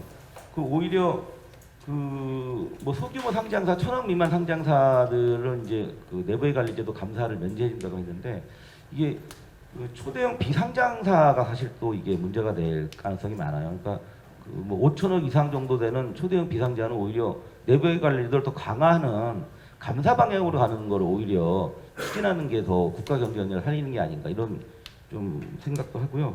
그래서 우리 그 송 교수님이 그 무력화가 나타나고 있다고 하셨는데 그 중에서 이제 중요 입장에서는 그 뭐 서너 가지는 그 뭐 찬동을 하고 또 그 아까 말씀드렸던 그 우리 소규모 회사들에 대한 그 연결 감사 면제해 주는 부분은 제가 봐도 그게 과연 그 소규모 그 뭐 100억, 200억 되는 회사들이 과연 그 연결이나 지분법 적용을 제대로 할 수 있을까?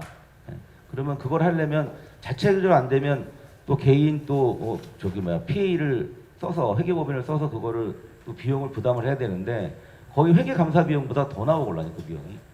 그래서 그런 측면에서 보면은 그 아주 좀 이해가 되는 부분이에요 그 정책 당국에서 하는 방향이. 근데 하여간 그 지금 신개혁법이 많이 후퇴되지 않을까 하는 걱정이 그 우리 그 회계감사업계에서 굉장히 크고요. 그런 부분에서 좀 그 우리 그 뭐 추진단에서 그 회계개혁 평가 개선 추진단에서 잘 좀 협의를 해가지고 이게 우리 신개혁법이 그 법안이 그 외관법이 후퇴되지 않도록 그렇게 좀 했으면 좋겠습니다. 네, 감사합니다. 지금 소문에 의하면 이제 지금 두 우리 등록법인 협의회 회장님과 그리고 중소회계법인 협의회 회장님께서 두 분 우리 말씀하셨는데 지금 그 일정에 대해서는 아직은 여유가 있는 것 같습니다. 26페이지 발쟁 업문 26페이지 40번 슬라이드에 보면은 그 송 교수님이 일정을 소개를 해주셨어요. 법 개정사항은 금년 말까지로 지금 해보려고 하는데 지금 국회 사정이 쉽지 않을지도 모릅니다. 그리고 어떤 부분은 23년으로 시행령 쪽은 또 23년 1분기, 2분기 이렇게 넘어가고 있는 일정이 있으니까 아직은 좀 보이스를 전달해 줄 수 있는, 정부 측에 전달해 줄 수 있는 시간이 좀 있는 것 같고요. 그래서 그런 면에서 그 두 분 등록법인 협의회하고 중소회계법인 협의회에서 의견을 좀 포괄적으로 다시 한번 제출해 주시는 것도 의미가 있을 것 같습니다.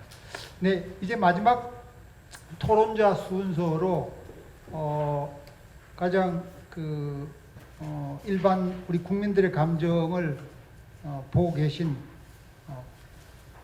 그 우리 언론사 한국경제신문의 논설위원님 아주 바쁘신데 사실은 오늘 이렇게 와주셨습니다. 예, 토론 부탁드리겠습니다. 예.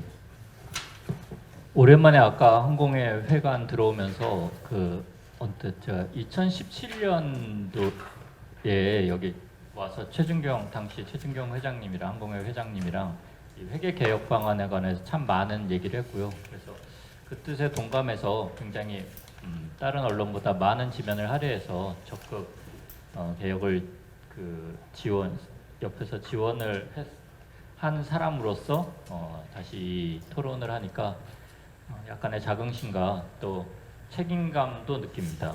그래서 한 5년이 지났는데 이게 개혁이 아직도 현재 진행형인데 일부 부작용이 나타나고 있고, 그래서 그 부작용을 활용해서 일부 퇴행 시도가 일어나고 있다, 이런 얘기까지 들리는데요. 그래서 부작용을 좀 보완해서 연착륙이 중요하다, 이런 생각을 하고 있고요. 여기 지금 말씀하신 말씀 중에서 이 비용 문제, 주기적 감사인 지정제도 관련한 비용 문제가 많이 나왔는데, 사실 이거 저한테 이거를 하소연하시는 업계분도 너무너무 많았습니다. 그래서 일부 언론들이 이거를 대변해서 쓰기도 했는데요. 이게 사실 정상화의 과정이라는 점도 이해하고, 근데 이게 이제 한 텀이 돌면서 다시 아까 송 교수님 말씀하신 대로 이게 큰 데들은 좀 선택에 제한이 있어서 그럴지 모르겠지만 정말 다시 덤핑의 이런 우려까지 제기된다고 하면 그러면은 좀 항공회나 이런 항공회 차원에서 이런 최소한 단위 업무별 적정 단가나 이런 스코프 같은 거 정도는 해서, 그래서 이게 사실은 완전 자율에 맡겨두니까 기업들 입장에서는 비용 비용 협상을 하는데 굉장히 정보의 비대칭성이 있는 거 아닌가. 그래서 다시 또 이 덤핑이 재현이 되면 여태까지 가려고 했던 회계 개혁이 다시 또 물거품이 되는 거 아닌가, 이런 차원에서 최소한의 감사의 질을 유지를 하기 위한 그 정도의 가이드라인을 한번 마련을 하는 건 어떤가 싶고요. IMD 말씀 저도 굉장히 이 회계 개혁 이후로 잘 올라가던 순위가 갑자기 올해 최근에 나온 거에 곤두박질 쳤는데, 사실 IMD 다 아시다시피 이게 인식조사이기 때문에 그렇게 객관적으로 보기 어렵다고 볼 수 있지만, 사실 이렇게 떨어진 데는 우리은행이나 오스템 임플란트 같은 횡령 사고가 많이 좀 영향을 미쳤다는 얘기가 많습니다. 사실 일반 국민 눈에 보면 우리은행 다행히 우리은행 횡령 사고 같은 경우 얼마나 황당합니까? 물론 이게 외감의 책임은 내부 통제의 책임이 크긴 하지만 10년 동안 500억의 액수 500억도 작은 액수가 아닌데 10년 동안 무려 하나도 체크를 안 당하고 지속적으로 횡령이 일어날 수 있는 그것도 제2금융권, 우리나라 최대 금융그룹 4대 금융그룹 중에 하나인 우리은행에서 그게 벌어졌다고 하는데, 국민들이 이걸 수긍할 국민들이 있겠습니까? 그러면 사실 이 2017년도 이 회계개혁 신회관법, 우리나라 사실 이런 획기적인 조치가 나오기까지는 사실 법안으로 상정이 돼서 통과도 어려운데, 사실 기존의 대우조선해양 같은 회계 스캔들을 더 이상 방치하면 안 된다는 국민들의 지지가 굉장히 컸기 때문에 이게 그 어려운 과제들이 그 통과가 가능했던 겁니다. 근데 자꾸 이런 그 거대 횡령 그래서 이런 제도를 시행하면 이게 괜찮아질 줄 알았는데 자꾸 이런 대규모 횡령 사태가 터져버리면 사실 IMD 문제가 아닙니다. 일반 국민들이 이 제도는 무용지물이구나. 이게 운용의 문제지 괜히 비용만 많이 들이고 제도만 그럴싸하게 갖춰놨지 실제로 별로 실효성은 없는 거구나. 이렇게 느낄 가능성이 있습니다. 사실 국민들이 이렇게 느끼면 사실 회계개혁은 실패로 돌아간다고 봐야 될 것 같은데요. 그래서 여기에 대해서 좀 업계나 다 내부도 마찬가지고 그 감사 업계에도 조금 무겁게 느끼고 한번 이 전반적으로 내부의 문제도 있지만 외부의 국민들 그리고 그 이용자들이 어떻게 느끼고 그 사람들을 위해서 어떻게 서비스를 할 수 있는지 그리고 이런 총체적인 제도의 문제 이제 제도는 어느 정도 해놨는데 운용을 어떻게 해서 이런 거 국민들이 체감할 수 있게 만드는지 그런 거에 대해서도 좀 고민이 많이 필요하다는 생각을 들고요. 그 다음에 또 내부 회계관리제도 그 내년부터 원래 1,000억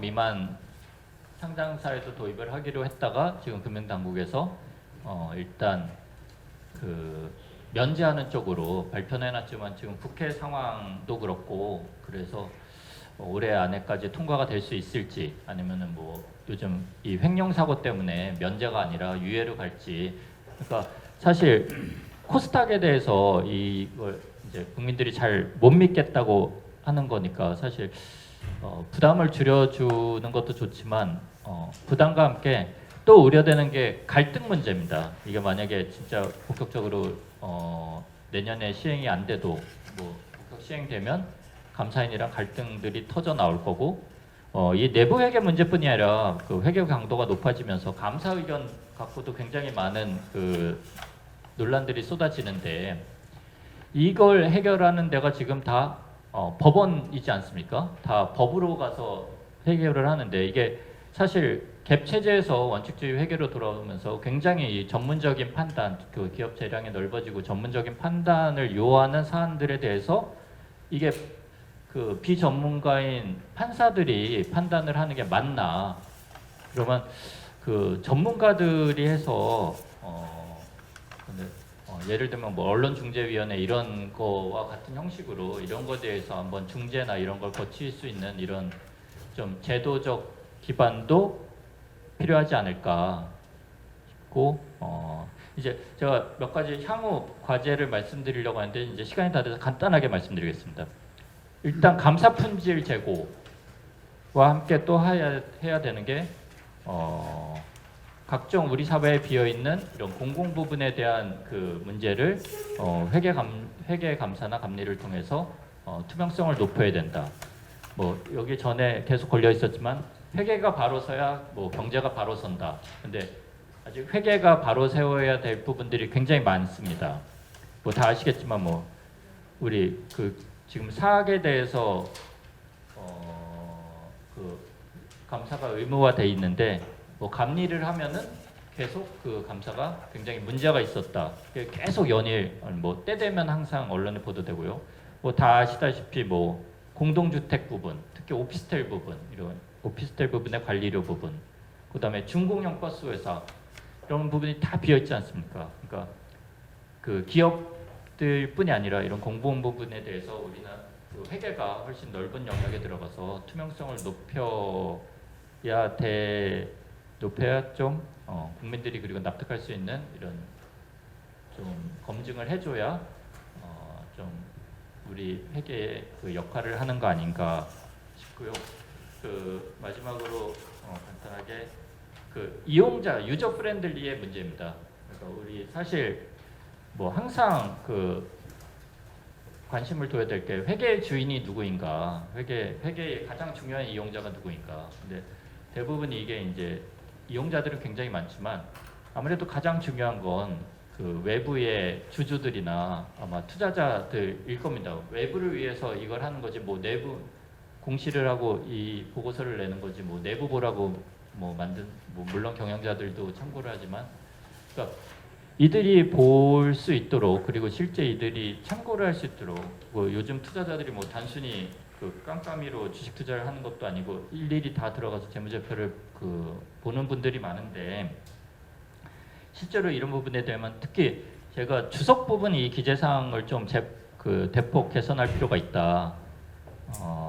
여기 뭐 예컨대 금융상품 같은 데를 보면 그냥 다 퉁으로 그 통째로 그 묶여져 있지 이 회사가 과연 뭐 어디 친인척 관련한 뭐 어디 투자를 해놨는지 아니면 리스크가 많은 CP에 투자를 했는지 아니면 뭐 심지어 가상화폐 투자를 했는지 그런 게 잘 보이질 않아요. 그러니까 세세한 것보다 그 상세하고 좀 유저 프렌들리하게 좀 주석 부분이나 이 감사 보고서를 좀 개선할 필요가 있지 않을까.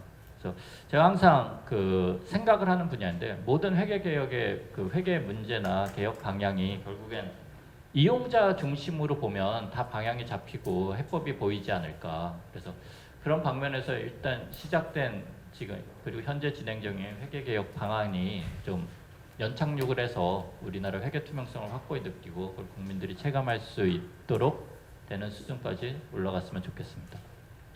예, 감사합니다. 예, 말씀을 오늘 뭐 저 많이 준비하셨네요. 근데 그러다 보니까 시간이 지금 넘어서 지금 객석 토론 시간까지를 모두 다 지금 우리 쓰셨어요. 물론 아까 지정 토론 하시면서 또 중간에 객석 토론이 주고 받고 이렇게 이제 진행된 게 있는데요. 혹시 마지막으로 이제 그 딱 한 번만 기회를 드려서 그 말씀하시고 그리고 발제자에게로 종합적인 정리를 맡기겠습니다. 오케이, 예, 한번 말씀하시죠. 소속 성함. 네, 안녕하세요. 전 우리회계법인의 대표를 맡고 있는 김병익입니다. 예. 오늘 발제자와 토론제 발표 전체적으로 잘 들었습니다. 뭐 각자가 특히 이제 토론자들 같은 경우에는 각자가 입장이 다르기 때문에 뭐 상당히 의견 차이가 날 수밖에 없다는 생각을 하지만, 예, 그 오늘 제목이 외부감사제도 개혁의 성과와 과제인데 성과보다는 과제가 더 많이 도출된 것 같아요. 예, 간단하게 몇 가지 좀 말씀드리고 싶은 게 첫 번째 이제 그 대기업에서 주기적 지정감사 제도로 인해 가지고 감사 대상 법인 한계가 있다 하는 그런 말씀인데 거기에 대해서 제가 한마디 말씀드리고 싶은 것은 대기업에서 감사 이외의 용역 때문에 이제 그런 문제 생기는 거거든요. 그 용역을 굳이 빅4에만 제한적으로 주시지 마시고 빅4 외에도 그 일을 수행할 수 있는 능력을 가진 법인들이 꽤 있거든요. 또 이제 중견 같은 경우에는 빅4에서 출신들이 많이 나와 있기 때문에 충분히 그 능력을 가지고 있습니다. 그래서 그 비감사 용역을 빅4 외에 좀 개방함으로써 오히려 감사 대상 법인의 선정 폭을 좀 확대할 수 있지 않을까 하는 그런 말씀드리고요.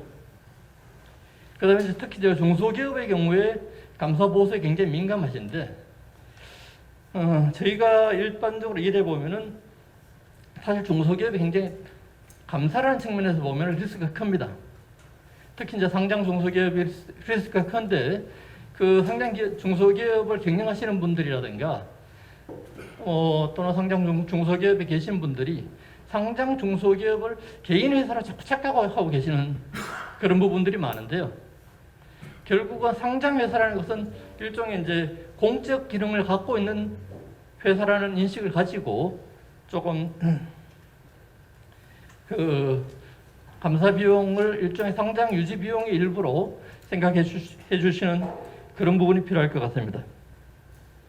어쨌든 뭐 성과 측면에서 보면은 현업에 종사하는 사람 입장에서 보면은 지정 이후에 감사 환경이라든가 그 감사 품질은 상당히 향상됐다고 봅니다.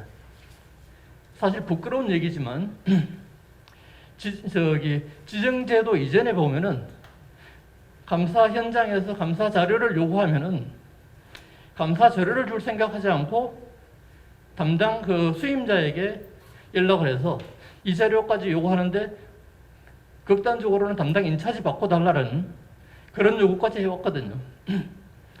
그게 이제 그 지정제도 이후에는 그 부분이 없어지면서 사실 그 우리 후배 회계사들이 이제는 조금 감사할 만합니다 하는 그런 얘기를 많이 하고 있고, 그 부분들이 실질적으로 감사 품질로 다 연결되고 있다고 그렇게 생각합니다. 그래서 제가 이제 뭐 시간상 그렇게 길지 않기 때문에 마무리하자면은 지정제도 같은 이런 부분에서 일부 문제점은 보완하더라도 큰 틀은 그대로 유지하는 것이 맞겠다. 너무 급하게 바꾸려고 하다 보면은 하지 않으니만 못하다. 그런 말씀을 드립니다. 이상입니다. 예, 감사합니다. 제가 이제 명색이 토론을 이제 모두 마치면서 제가 제 좌장으로서 저도 한 말씀 이렇게 좀 업계를 떠난 입장에서 보면은 이런 느낌이 들어요. 감사 계약은 그 지정제와 관련해서 지금 논란이 많으니까 뭐 이거를 그 경기단체 어떤 데서는 뭐 제1의 폐지 과제 대상이다 뭐 이렇게 얘기를 하는데 감사 계약은 다른 계약 자치 원칙에 의한 계약하고는 다르게 봐야 될 게 아니냐. 거기에는 값과 얼마 있는 것이 아니고 제3의 이해관계자가 같이 그 채권자랑 투자자랑 이렇게 이해관계자가 같이 있기 때문에 이것은 법률적으로도 이건 특수한 위임 계약이다 하는 점에서 당연히 감사 우리 그 언론 기관에서 말씀하셨습니다만은 감사인과 피감 기관에서는 갑이 반드시 감사인을 해야지. 갑이 옛날처럼 이렇게 덤핑하고 그렇게 하고 해서 그 마케팅에 의해서 감사 계약을 따는 수주하는 그런 의뢰 입장으로 감사인이 가는 것은 그건 그 누가 봐도 감사의 그 신뢰성, 투자자 보호를 위해서 신뢰할 수 있는 감사 계약으로 되자면은 갑은 감사인이 될 수밖에 되어야 된다 하는 그런 생각은 이제 들고요.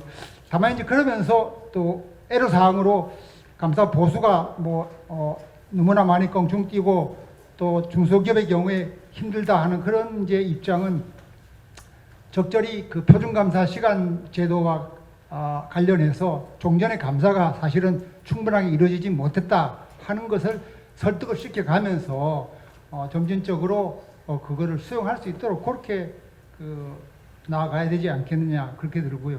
마지막으로 내부 해결 제도에 대한 그 감사 인증 영역 그 부분은 굉장히 그 말씀들이 이제 많은데 오히려 중소기업한테 면제해준다고 하는데 중소기업이 더 그냥 어려운 감사의 그 리스크를 가지고 있는데 이거를 이렇게 빼주는 것이 그 합리화 방안이냐 감사 개혁의 외부 감사 개혁의 중대한 후퇴가 될 수 있다.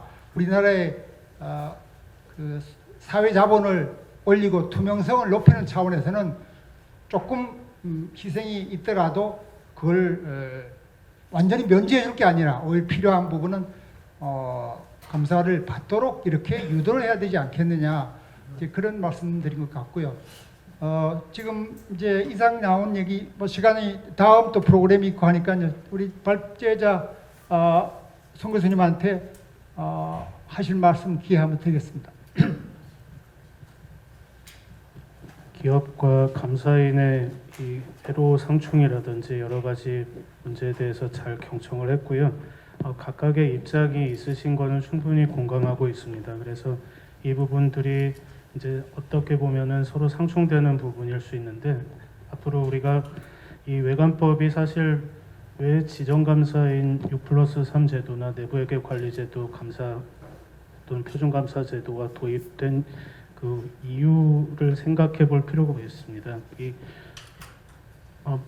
좀 심한 말로 오죽하면 이런 극약 처방을 했을까라는 생각이 들거든요. 그래서 우리가 지금 다양한 이해관계자들이 존재하는 상황에서 예를 들어서 아까 은행에서 말씀해 주신 이 6+3 제도에 따라서 감사인이 이 선임이 한정돼 있고 또 우리 이 연결 재무제표를 작성할 때 자회사 불일치한다는 이런 새로운 관점을 제시해 주신 것 감사합니다. 그래서 저도 이 쉐어드 오디터라든지 뭐 샘사이드 오디터라든지 이런 감사의 효율성은 중요하다고 생각을 하고요. 또 이렇게 글로벌 스탠다드를 지키고 있는 회사들이 감사 지정 감사인 제도를 그대로 적용받는 게 상당히 어려운 부분임을 인지하고 있습니다. 그렇지만 우리가 글로벌 스탠다드에 맞는 또 감사 투입 시간이라든지 감사 보수를 지켜야 될 필요가 있다고 생각하고요.